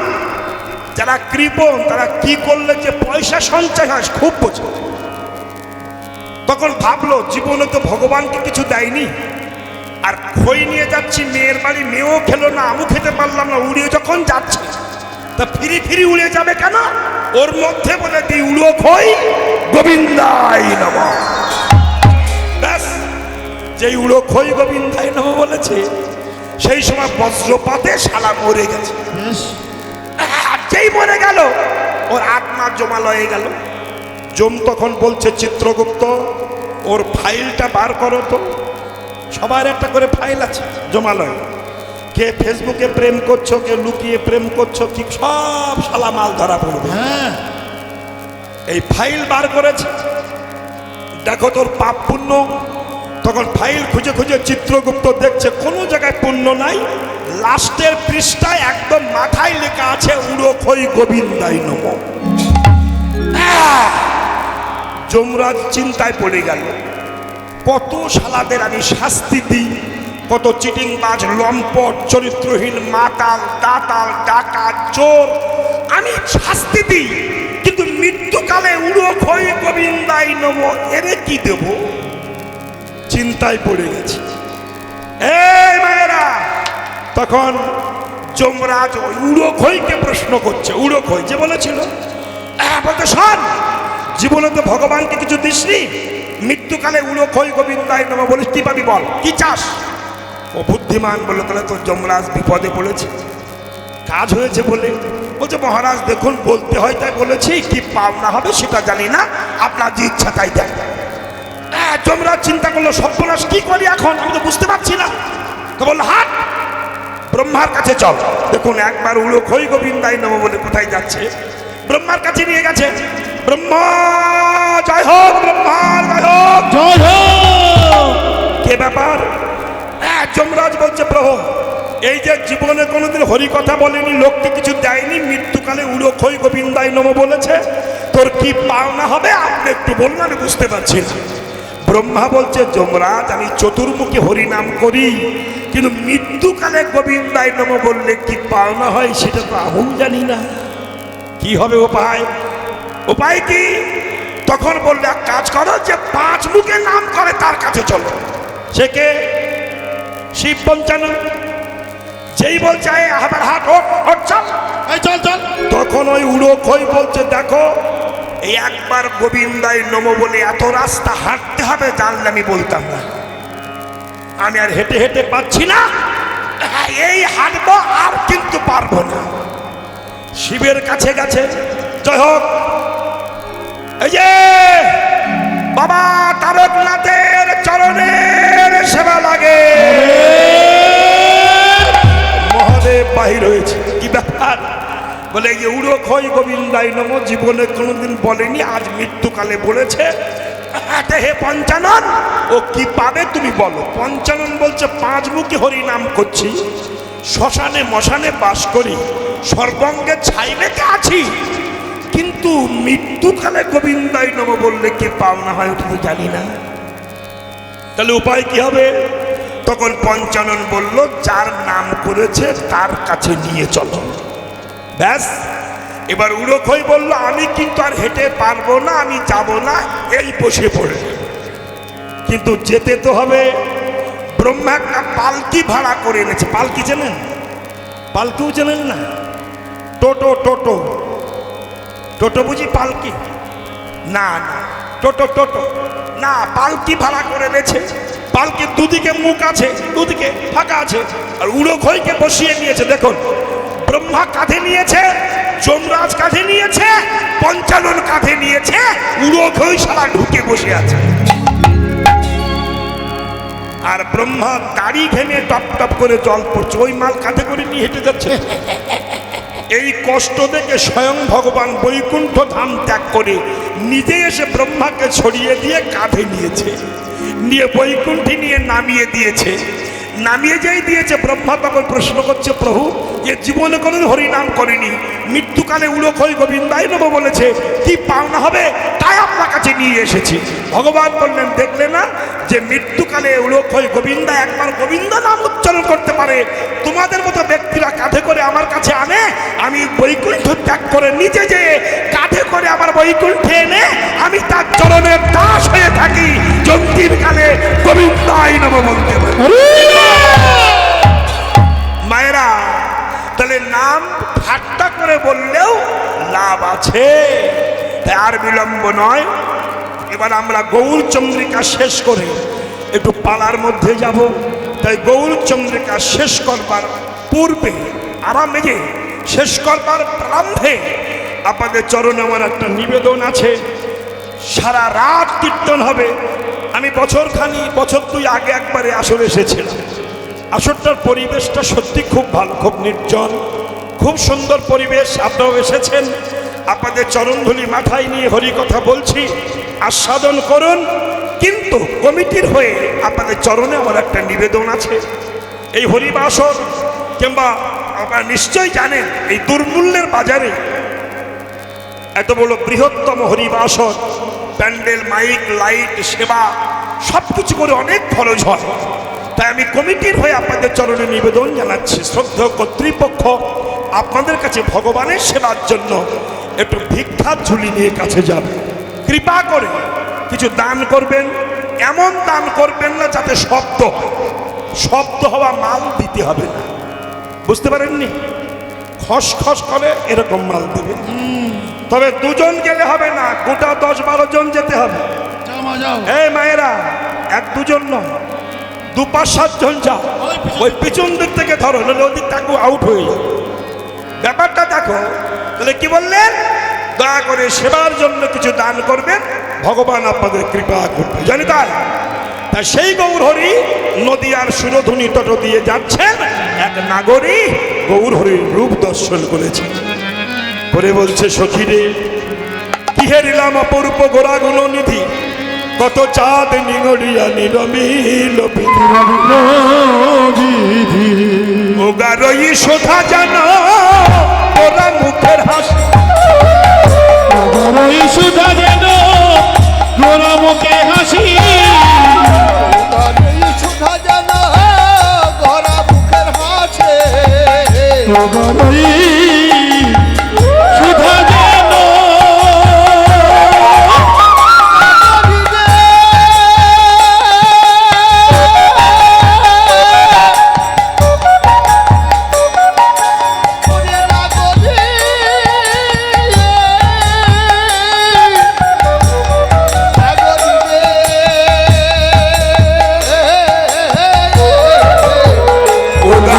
সুধা যেন গোরা মুখে হাসি, নিরক্ষিতে গৌরাঙ্গ রূপ হিয়াই রইল প্রশ্ন, গৌরাঙ্গ রহিয়ায় রইল বসে, নিরক্ষিতে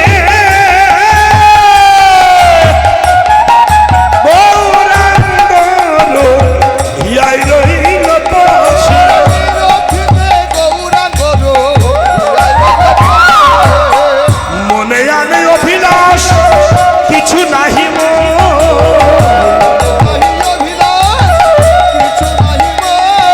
গোবিন্দ দাস কহে মই ভেল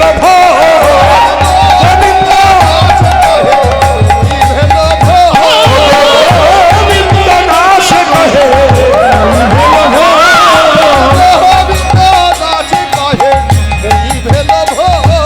আমার ভাগ্যে হলো না গো, যে হলো না গো, জনম বৃথাই গেল, মানব জন বৃথাই গেল, প্রেমানন্দ হরিবলে, প্রেমানন্দ হরি বলো, ওই আমার ভাগ্যে, হলো না গো, আমার ভাগ্যে ওরে গোবিন্দ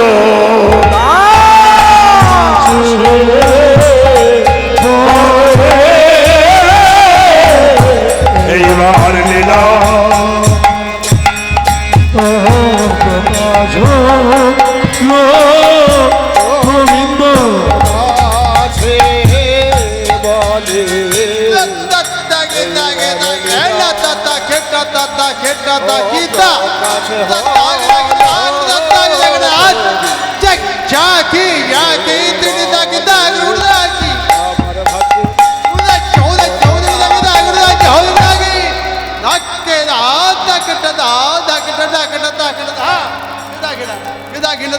ಗಿಡ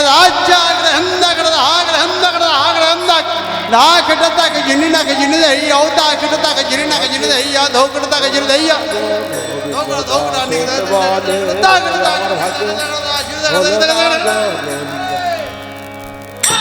दैया दैया खटा दिन ताख दतैया ततैया खेर के खेर के नत्र के खेर के दत तात्र के खेर के जागी की ना दैनी दादिनी धात्र के दादिनी कत्ते देते दे दात्र के दादिनी दैनी दादिनी धात्र के दादिनी कत्ते देते दे दात्र के दादिनी धात्र के दात्र के धात्र के दात्र के धात्र के दादिनी धा धात्र के दादिनी धा धात्र के दादिनी दैनी दादिनी धात्र के दादिनी कत्ते देते दे धात्र के दादिनी दैनी दादिनी धात्र के दादिनी कत्ते देते दे धात्र के धात्र के धात्र के धात्र के धात्र के दादिनी धा धात्र के दादिनी धा গাছে বলে আমার ভাগ্যে হলো না গো গোবিন্দ হলো না রে গোবিন্দ কাছে কহে আমার ভাগে হলো না রে গোবিন্দ গাছে কবে আমার ভাগ্যে হলো না হে গোবিন্দ দাসে কহে হলো না রে গাছে বলে আমার ভাগ্যে হলো না হে গোবিন্দ গাছে বলে আমার ভাগ্যে হলো না হে গোবিন্দ গোবিন্দ দাসে বলে আমার ভাগে হলো না রে গোবিন্দ গাছে বলে আমার ভাগ্যে হলো না হে গোবিন্দ গোবিন্দ দাসে বলে আমার ভাগে হলো না রে গোবিন্দ দাসে বলে আমার ভাগ্যে হলো না রে গোবিন্দ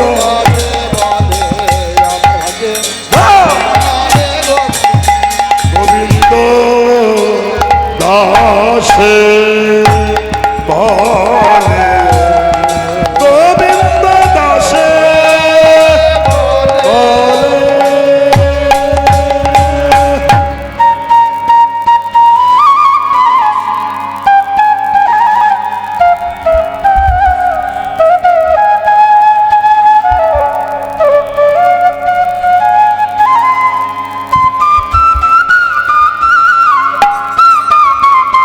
বাহ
গোপবেশে দান করে নব কৃষ্ণ ডবর নরলীলার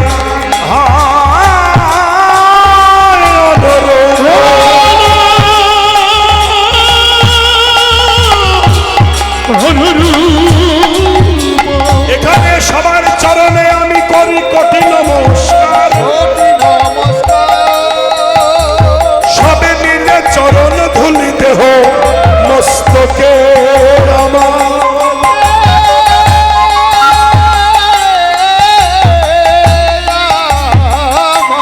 বৃন্দাবনে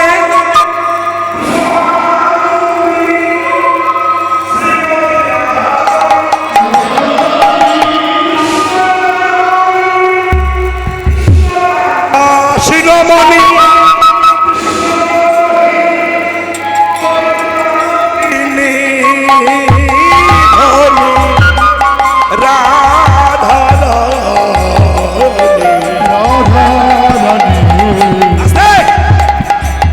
ললিতা বিশাখা চম্পক লতিকা ইন্দুরিখা দঙ্গ বিদ্যা প্রমুখ সখী বেষ্টিতা হয়ে ললিতার কণ্ঠ জড়িয়ে ধরে বলছে ললিতারে এই ব্রজমণ্ডলে আমায় কেউ ভালোবাসে না আমি কৃষ্ণ ভালোবাসি বলে দিবানিশি ভাসি নয়ন জলে আমাকে কেউ ভালোবাসে না ভালোবাসুক বা নাই বাসুক বলে বলুক লোকে মন্দ আমি তাতে না ডরাই কিন্তু শুধু একটি ভয় যদি আমার গোবিন্দ হারায়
দাসী মায়েরা, সবাইয়ের চরণে শত শত কোটি প্রণাম। যিনি বসে ঘুমাচ্ছেন তার চরণে আরো বেশি প্রণাম। গীতব্য, অদ্য সন্ধ্যায় যে রসটি আমরা আস্বাদন করতে ব্রতী হয়েছি, এই লীলাটির নাম হচ্ছে শ্রীমতী রাধা রানীর নয়নদান লীলা। রাধার নয়নদান, খুব মন দিয়ে শুনবেন। এবার এতক্ষণ যা বলেছি, এবার একটু তত্ত্ব কথার দিকে বলবো, যে কথাগুলো নিয়ে হিন্দু ধর্মের মানুষ এবং বিধর্মীরা কত ঠাট্টা, কত উপহাস করেন, যারা জানেন না। আস্তে আস্তে আস্তে আস্তে আস্তে শুনুন, তাহলে বলবো। রাধার লীলা, রাধা তত্ত্ব আমরা অনেকেই জানি। রাধা একটা মেয়ে ছেলে, কৃষ্ণ বেটা ছেলে কি কীর্তি করে গেল, যা আপনারা জানেন সম্পূর্ণ ভুল জানেন, ভুল। রাধা কোনো মেয়ে ছেলে সত্তা নয়, শাস্ত্র বলেনি। খুব মন দিয়ে শুনবেন কথাগুলো। গৌরাঙ্গ মহাপ্রভু জন্মাবার আগে, পৃথিবীতে আসবার আগে, পৃথিবীতে কোনো যুগল সেবা মন্দির ছিল না, কোনো রাধাই ছিল না। এই আসতে, যদি রাধাই থাকতো তাহলে হিন্দু ধর্মের সর্বশ্রেষ্ঠ গ্রন্থ বেদ, বেদান্ত, উপনিষদ, গীতা, মহাভারত, ভাগবত, এদের মধ্যে রাধা কথাটা নাই, পরে এসেছে। তা রাধাটা কে? শুনে না আস্তে আস্তে, রাধাটা কে? এই জন্য হিন্দু সনাতন ধর্ম, এটাকে বুঝতে গেলে মানুষ হওয়ার দরকার, পশু হলে বোঝা যাবে না, বুঝলেন? গরুর মাথা হলে বোঝা হবে না, মানুষের মাথা দরকার। সনাতন ধর্ম বড় কঠিন ধর্ম। সনাতন ধর্ম হচ্ছে বেলের মতো পাকা বেল, যেমন কাক ঠুকরে চলে যায়, ভিতরে ঢুকতে পারে না, শ্বাস খেতে পারে না, সে লোকের সঙ্গে বলে বেড়ায় ওখানে যাস না, কিচ্ছু নাই, শক্ত। কিন্তু জ্ঞানী মানুষ বেলকে ভেঙে ভিতরে ঢুকে দেখে শ্বাস, সেটা খেলে যেমন লিভার পরিষ্কার হয়, তেমনি কৃষ্ণ তত্ত্ব জানতে গেলে সদ্গুরু আশ্রয় করে, চরিত্র শোধন করে, ভালো বংশে জন্মগ্রহণ করে, তবেই রাধা কৃষ্ণরা সম্পর্কে জানা যায়। যাদের রক্তের দোষ, যাদের বংশের দোষ, যাদের ধর্মের দোষ, তারাই হিন্দু ধর্ম নিয়ে উপহাস কথাবার্তা বলে। কারা বলে? যারা মূর্খ, আকাট মূর্খ, বংশ পরম্পরা মূর্খ। একটা জিনিস ভাবতে হবে, রাধা বলতে কেউ ছিল না, রাধাটা কে? এবার শুনুন, পৃথিবীর যত দেব দেবী, ঋষি, কিন্নর, ভক্ত, বৈষ্ণব, সবাইয়ের যে ভক্তি ছিল, এই ভক্তিগুলো গোবিন্দের অঙ্গে অর্পণ করেছিল।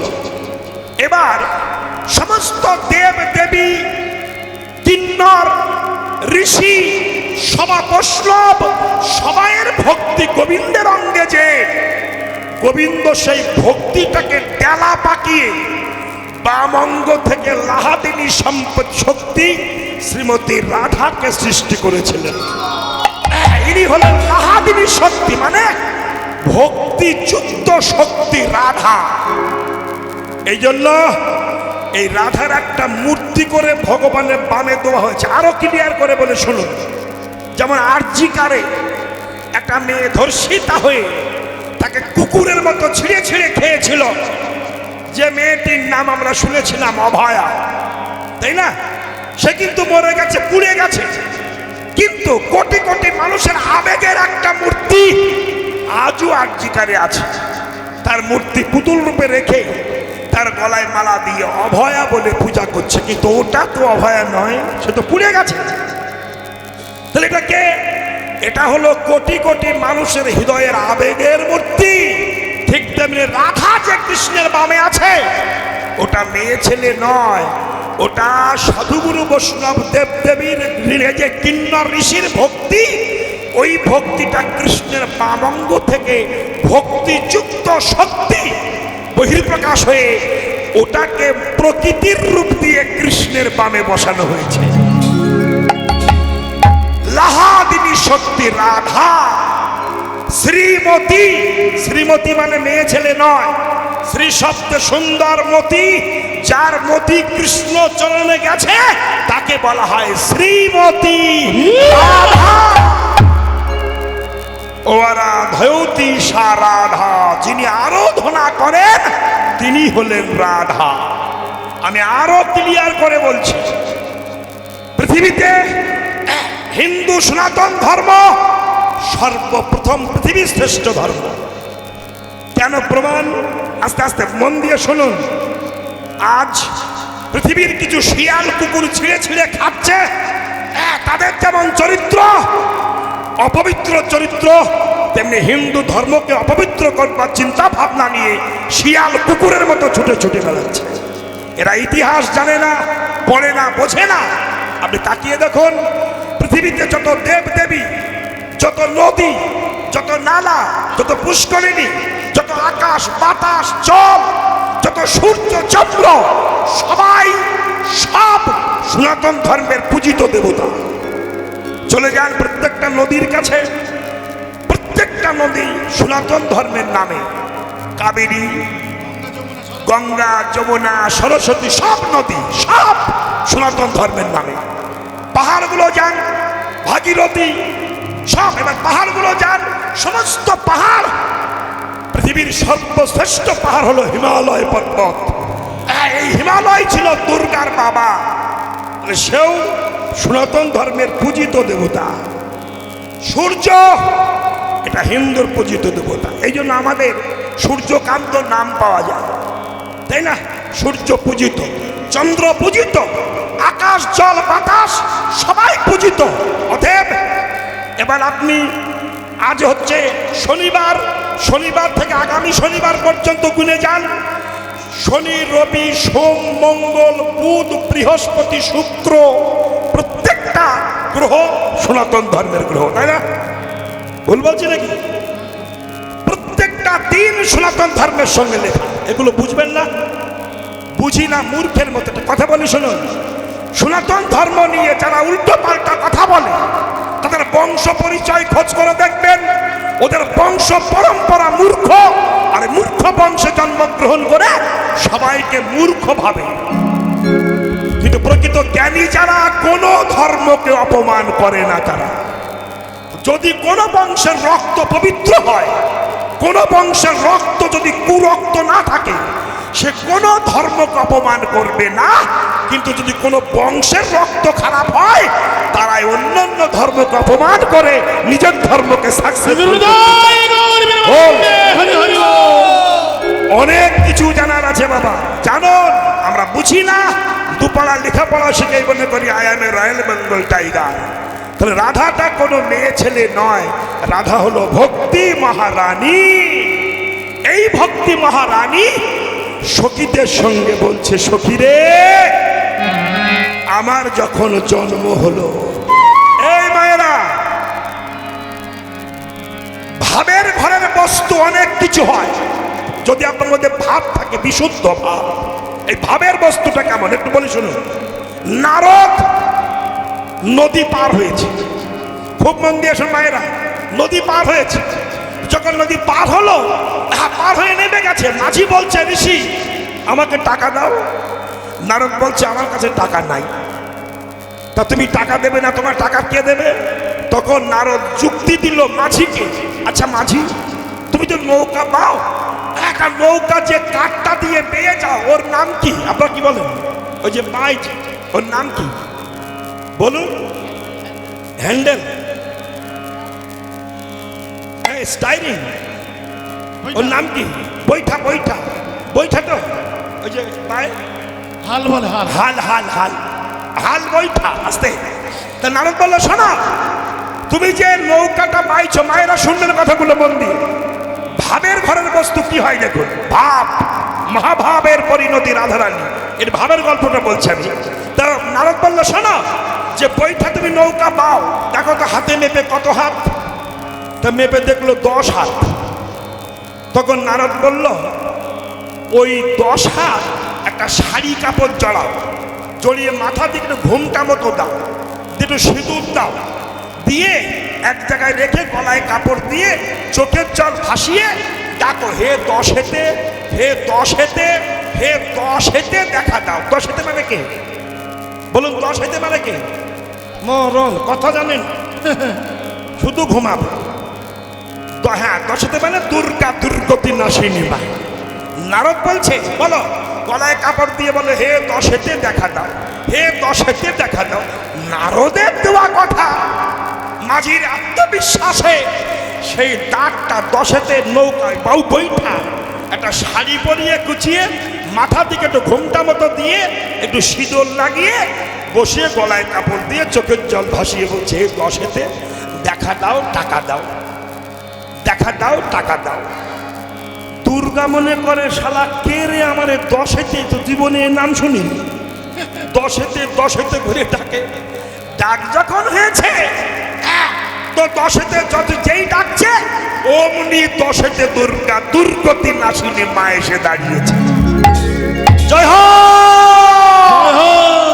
বলো কি চাও? মাঝি তাকিয়ে দেখে, হ্যাঁ 10খানা হাত নিয়ে দাঁড়িয়েছে। তুমি কে? বলে আমি তো 10 হেতে। তাহলে আমার টাকা দাও। কিসের টাকা? ওই যে একজন ঋষি পার হয়ে গেল, সে বলেছে তোমার কাছে টাকা চাইলে দেবে। দুর্গা বলছে, আমি ভিখারিনী, আমি লোকের বাড়ি ভিক্ষা করে খাই, তোমাকে টাকা দেবো কি করে? তাহলে আমার নৌকায় বসো, আমি ওই ঋষির কাছে যাই, শুনে আসি। বনে এসে নারদকে ধরেছে, কি গো তুমি যে বললে 10 হেতে বলে ডাকতে, 10 হেতে এসেছে, তার কাছে টাকা চেয়েছি, সে বলছে আমি ভিখারিনী, কি করব?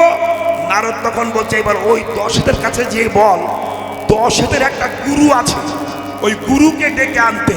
ওই গুরু যখন আসবে তখন তার কাছে পয়সা চাইবে। ও আবার এসে, এই যে 10 হেতে কি তোমার গুরু আছে? বলে হ্যাঁ। কে নাম? শিব পঞ্চানন, ডাকো তাকে। দুর্গা যখন পঞ্চানন বলে ডেকেছে, পঞ্চানন দাঁড়িয়েছে একেবারে ভস্মবাঁকা, গলায় সাপ। সঙ্গে সঙ্গে মাঝি যে বলছে টাকা দাও। পঞ্চানন বলছে, আমি শ্মশানে থাকি, ভিখারি মানুষ, তোমার টাকা দেবো কেন? কোথায় পাবো আমি? তাহলে বসো, আমি আবার চাই। নৌকা থেকে যাবে না কিন্তু, দুজনে বসে থাকো। আবার মাঝি গেছে বনের মধ্যে, এই যে ঋষি তুমি বললে সে 10 হেতের গুরুদেব, তার নাম শিব এসেছে, শুধু ভিখারি, গলায় সাপ, ভস্ম মাখা, উলঙ্গ মতো ভাব, কিছুই নাই, টাকা পাবে কোথায়? তখন মহাদেব, এই যে নারদ বলছে, এবার যাও, ওই শিবের একটা গুরু আছে, তাকে ডেকে আনো, সে টাকা দিবে। বলে তাহলে দাঁড়াও, আমি যাচ্ছি।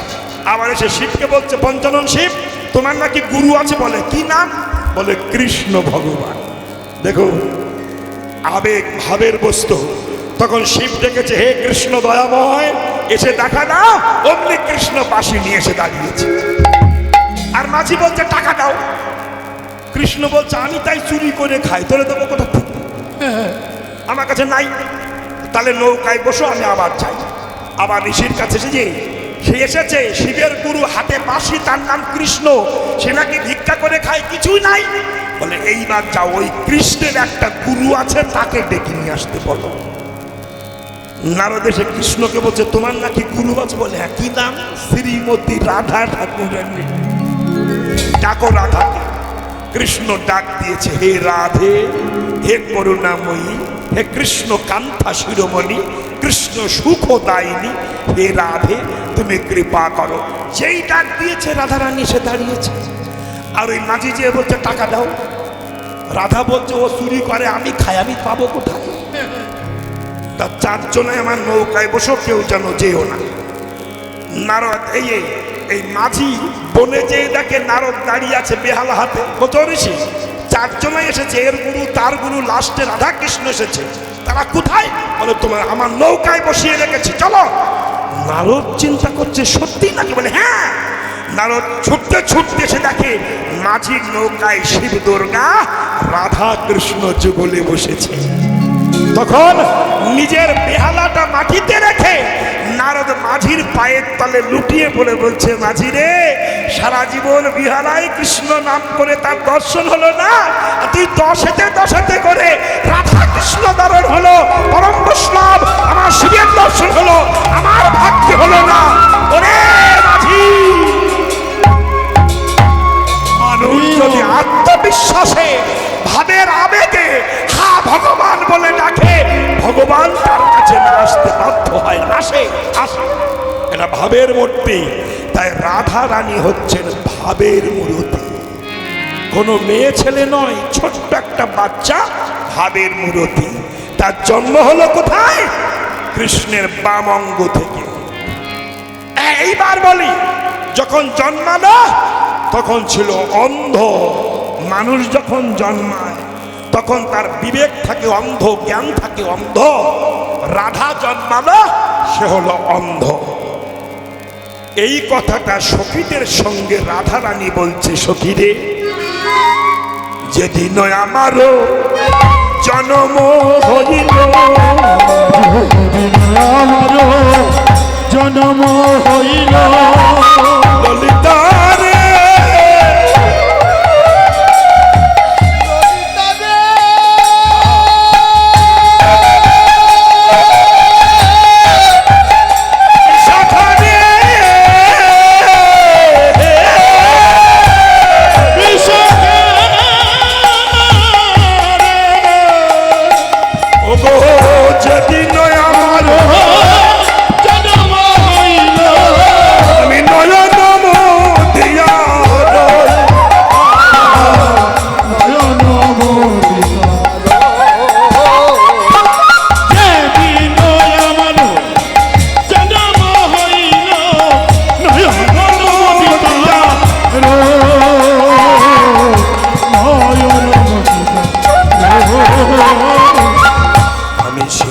নয়ন মুদেছিলাম, সেদিন নয়ন চোখ মুজেছিলাম কেন? শুধু কৃষ্ণ বদন দেখব, সেদিন নয়ন মুদেছিলাম, কৃষ্ণ বদন দেখব।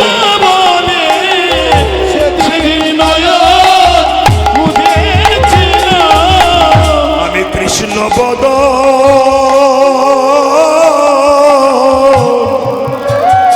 বদন দেখব বলে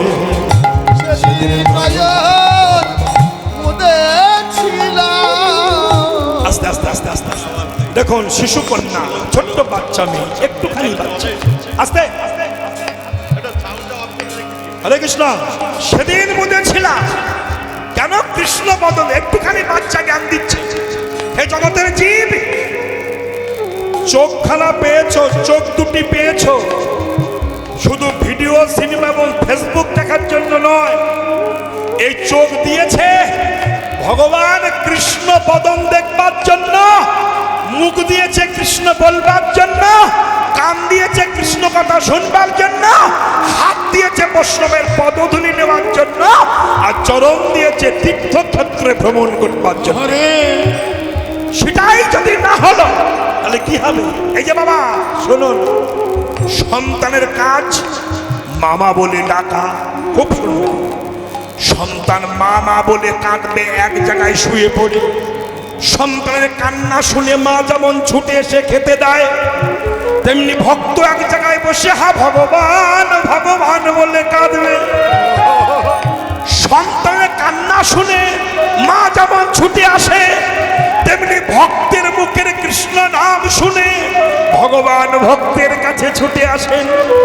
আস্তে নয়ন মুদ্রিত রাধা রানী, খুব বিচার করবেন না। যখন নয়ন মুদে আছে, কৃষ্ণ বলছে রাধে তোমার চোখ অন্ধ কেন? বলল হে গোবিন্দ, তুমি পৃথিবীর যে প্রান্তে আমাকে জন্ম দাও, তুমি যতদিন আমাকে স্পর্শ না করবে, যতদিন চোখ খুলে তোমার বদন দেখতে পারবো না, ততদিন আমি চোখ খুলবো না। আর আমরা কি বলি? চোখ খুলে ফেসবুক দেখবো, 24 ঘন্টা 60 ঘন্টা শুধু ফেসবুকের পিছনে লেগে থাকে। রাত্রে ঘুমাবে, রাত 10টা 11টায় শোবে, আর ওই যে ফোন ধরবে, হ্যালো তুমি কেমন আছো, কোথায় খেলে, খাওনি কেন, চোখ কালো হয়ে যাচ্ছে, ঘুমিয়ে পড়ো শোনা, ওর চুমু খেয়ে রেখে দেবে। ভালোবাসা কে? এটা ভালোবাসা নয়, এটা মুরগি পোষা ভালোবাসা, এটা ভালোবাসা নয়। ও ওরে বাপরে, তুমি, তোমার জন্য আমি, আমার জন্য তুমি, কি অ্যাডভার্টাইজ, সব ভুল, সবই ভুল। কেন? চোখ বুঝে রাখো মাগো, শোনো। ভগবান সৃষ্টি করেছেন জগতের সমস্ত লীলা জানবার জন্য। ভগবানের লীলা বুঝা বলো জ্বালা গো মা।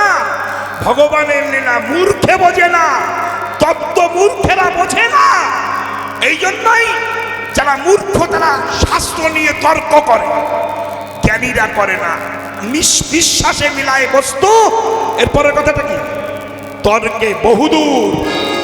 জানেন, আমি বলেছিলাম আপনাদের, দুই বন্ধু রাস্তা দিয়ে যাচ্ছে, এই বৈশাখ মাসে বিলার দিয়ে প্রচন্ড গরম। বিল দিয়ে যেতে যেতে এক বন্ধুর বড় জল পাশে লেগেছে। এই বন্ধুকে বন্ধু বলছে, বন্ধু আমার খুব জল খেতে ইচ্ছা করছে। তো বলছে, ভাই মাঠের মধ্যে তো জল নাই। তখন মাঠে তরমুজ হয়েছিল। তরমুজ জানেন তো? তরমুজও জানেন না? ওই যে কালো কালো মাল মাঝখানে লাল, একটা ছিঁড়িয়ে এনেছে। এনে বিশাল বট গাছের তলায় কেটে খাচ্ছে। যে খাচ্ছে সে বলছে, জানিস বন্ধু, ভগবানের না কাণ্ড জ্ঞান নাই। বলে কেন? তুই বল। যদি ভগবানের কাণ্ড জ্ঞান থাকতো, বিশাল বট গাছে ছোট ছোট ফল, আর ছোট্ট গাছে এত বড় ফল। কত বড় মূর্খতাই দেখুন। শালা খাওয়ারও খায়, আরো ভগবানের নামে নিন্দা করে। বেশ, এই বলে তরমুজ খেয়ে বট গাছের তলায় একটু শুয়েছে, ঘুম পড়েছে। আর যে বলেছিল ভগবানের কাণ্ড জ্ঞান নাই, ওই শালার নাকে একটা বটের ফল টকাশ করে ছিঁড়ে পড়েছে। ও চুমকুটেছে। পাশের বন্ধু বলল, কি হলো? বলে বটের ফল নাকে পড়েছে। ও বলছে, ফল কেন, শালার ডাল ভেঙে পড়া উচিত ছিল। বলে কেন? তুই যে বললি ভগবানের কাণ্ড জ্ঞান নাই, এইবার বলতো, আর যদি ভগবান ওই ওই ওই বট গাছের ফলটা তরমুজ গাছে দিত, আর তরমুজ যদি বট গাছে দিত, ওই মাল ছিঁড়ে যদি তোর নাকে পড়তো, তুই বাঁচতিস? বাঁচতিস তুই না। কেন? ভগবান জানে আমার সৃষ্টি স্রষ্টা জীব মাঠে ঘাটে খেটে রৌদ্রে পরিশ্রান্ত হয়ে দেহ শীতল করবার জন্যে বৃহত্তম বটবৃক্ষের তলায় বসবে।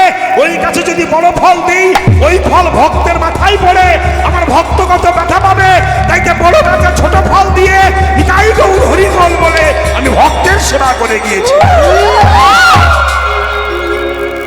ভগবানের লীলা মূর্খে বোঝে না, বোঝে না। এই জন্যে ভগবানের লীলা বোঝে জ্ঞানী, মূর্খে নয়।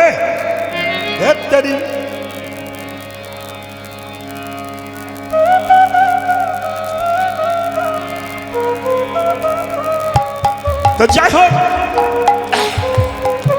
এই লীলা বোঝা বড় কঠিন। নিতাই গৌর হরিবল মায়েরা।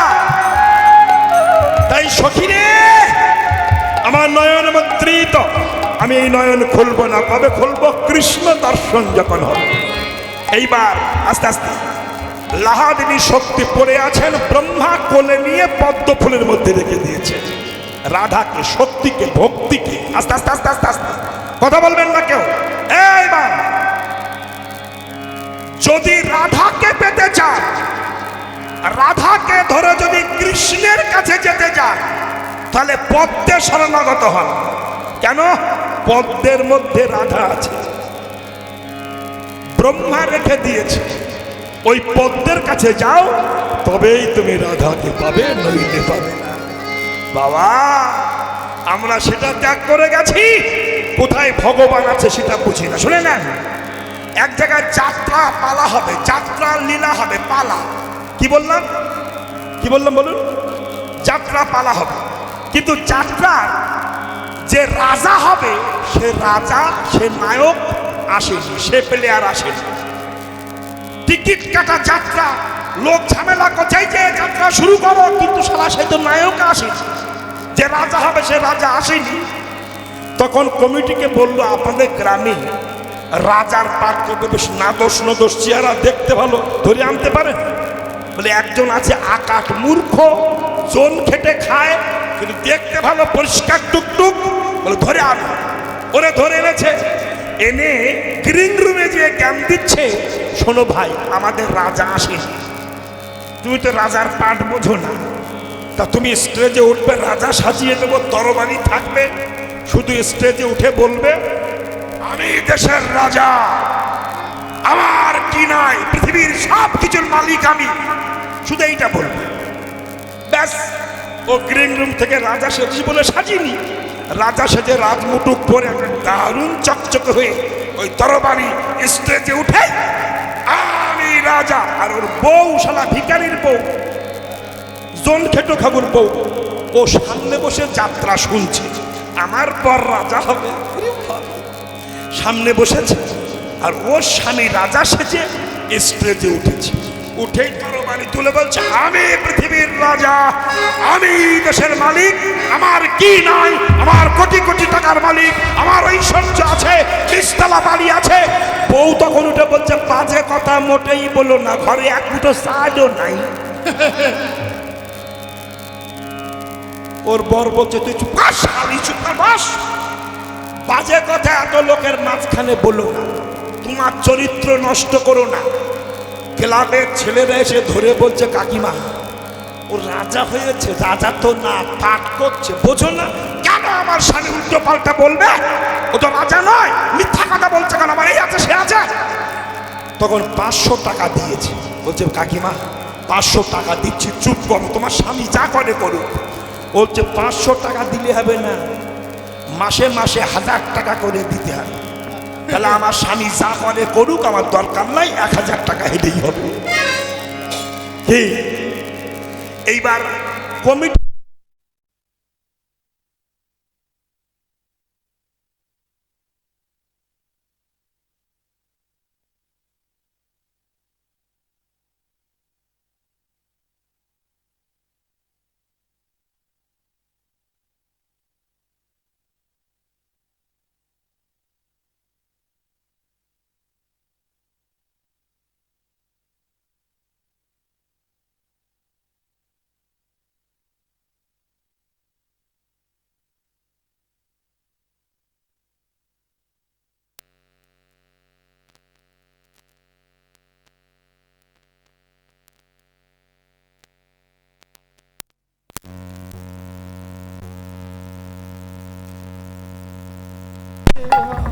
হরে কৃষ্ণ নিতাই গৌর প্রেমানন্দে হরি বল।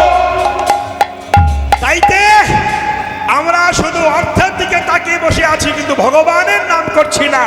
তাই রাধারানী ছোট্ট বাচ্চা অন্ধ হয়ে বলছে হে জগতের জীব, তোমরা অন্ধ হয়ে থাকো, শুধু ভিডিও সিনেমা সিরিয়াল দেখো না, ফেসবুক দেখো না, অন্ধ হয়ে থাকো কেন? যতদিন না কৃষ্ণ পদম দেখা হবে ততদিন তুমি চোখ খুলো না। হরে কৃষ্ণ।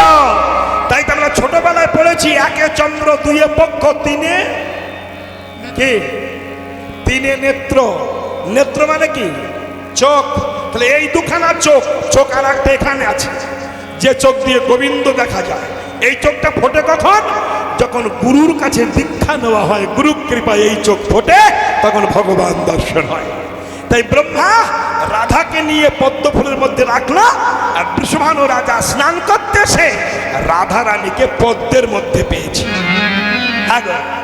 এইবার পদ্মের মধ্যে যেই পেল, ছুটে যে নিজের স্ত্রী কীর্তিদার কোলে দিয়েছে, ও কীর্তিদা তোমার মা বলবার কেউ নাই, আমি একটা কন্যা পেয়েছি, এই নাও। রাধাকে নিয়ে কোলের মধ্যে দিয়েছে।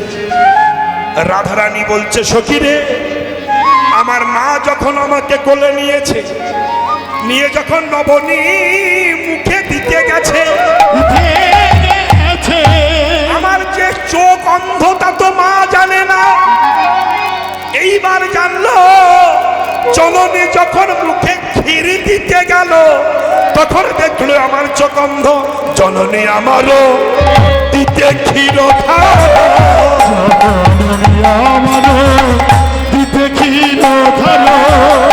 নয়ন মুদিত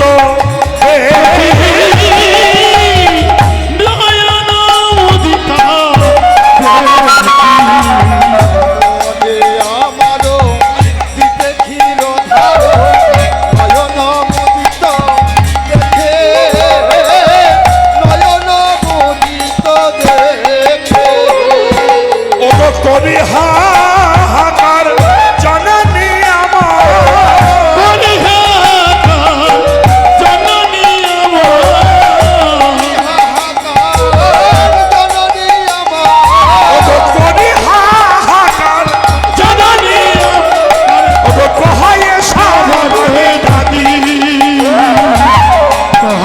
স্বভাবে মতি।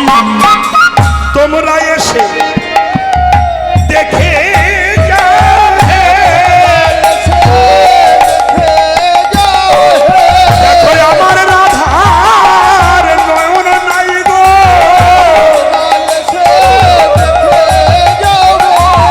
আমার রাধা নয়ন নাই গো। এসো এসো সবাই এসো,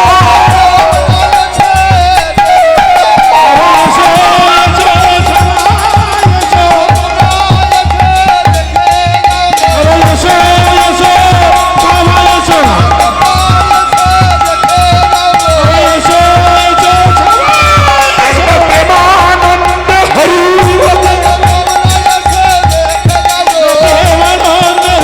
বল। ওগো এসো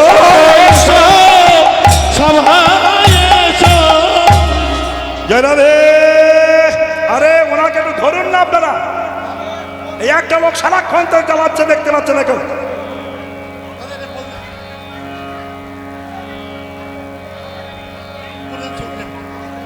আচ্ছা যাক, তাহলে মহাজন বলছেন আস্তে আস্তে আস্তে, তোমরা কে কোথায় আছো দেখে যাও, আমার রাধার নয়ন নাই। আস্তে বস বস। এই কথা শুনেছেন গোপালের মা যশোদা। এই বৌমা, এই শোনো, যশোদা শুনেছেন কীর্তিদার কন্যা হয়েছে, নয়ন হয়নি। এই তো মা সবাইকে ডাকছে, এসো দেখে যাও আমার রাধার নয়ন নাই।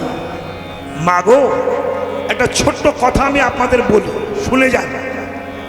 ভগবান আমাদের জন্ম দিয়েছে, ভগবান আমাদের খাওয়ান, তাই আমরা খাই। যদি খাওয়া বন্ধ করে দেয় খেতে পারবো কি না। এই যে কানে শুনি, কানে বল্টু ঢুকিয়ে দিয়ে সিজবাড়ি হ্যাঁ মস্তে মস্তে গান শুনছি, কানের শক্তি যদি কমিয়ে দেয় শুনতে পাবো কি। চোখে ফেসবুক দেখছে, যে দৃষ্টি শক্তি দিয়েছে তাকে না দেখে ফেসবুক দেখছে, দৃষ্টি শক্তি যদি কেড়ে নেয় পারবেন কি আর দেখতে না। এগুলো ভাবতে হবে, খুব বিচার করবেন।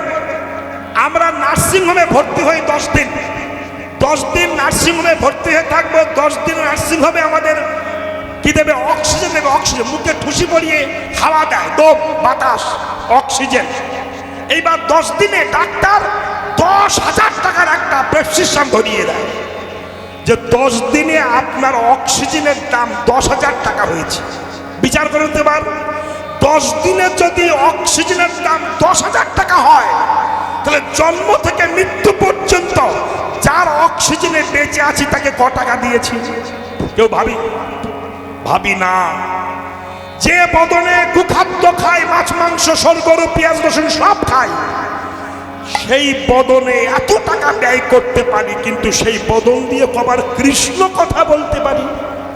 বলুন, এই চোখ দিয়ে যে দৃষ্টি শক্তি দিয়েছেন তার দৃষ্টি শক্তিতে ফেসবুক দেখি, কিন্তু এই চোখ দিয়ে একটু কৃষ্ণ বদন দেখি না। আমার মতো বিশ্বাসঘাতক আছে? ঠোঁটে প্লাস্টিক দিই, ঠোঁটে দেখবেন মেয়েরা ঠোঁটে প্লাস্টিক দেয়, লিপস্টিক দিয়ে আমার একটুখানি দিয়ে তারপরে কেন চতুর্দিকে ছড়িয়ে নেওয়ার জন্য। তাহলে লিপস্টিক যে ঠোঁটে দেওয়া হয় সেই ঠোঁটটার জন্য 1,000 টাকার লিপস্টিক কিনছেন, কিন্তু যিনি ঠোঁটটা দিয়ে পাঠিয়েছেন তাকে ক টাকা দিয়েছেন? যদি ঠোঁট না দিত লিপস্টিক কি দাঁতে মাখতেন? ভাবেন না এগুলো? ভাবতে হবে তো। তাহলে আমরা কত বড় বেঈমান, বিশ্বাসঘাতক। যার খাই তার নিন্দা করে বেড়ায়, যার জন্য আমাদের মতো অজ্ঞানী বিশ্বাসঘাতক পৃথিবীতে আর হয় না। আস্তে আস্তে আস্তে আস্তে আস্তে আমি এই জন্য বলেছিলাম, হিন্দু ধর্মের শত্রু কিন্তু বিধর্মীরা নয়, হিন্দু ধর্মের শত্রু হিন্দুরাই। তাই বলবো মা, আর বিলম্ব নয়।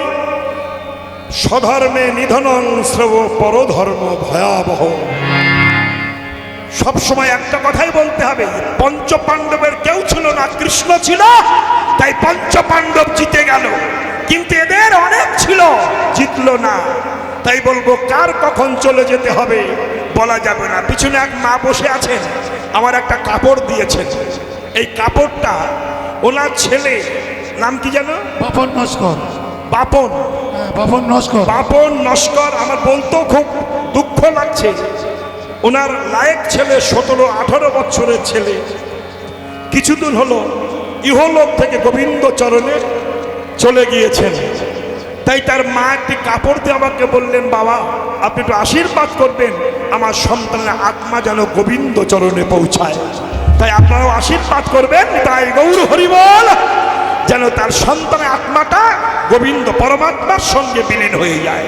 তাই রাধারানী কাঁদছেন, আর যশোদা শুনি সেই কথা যশোমতী মাতা সেই কথা যশোমতী মাতা, রাধারে লইয়া কোলে, সেই কথা যশোমতী মাতা, গোপালে লইয়া, এই কথা যশোমতী মাতা গোপালে লইয়া কোলে, সেই কথা যশোমতী মাতা গোপাল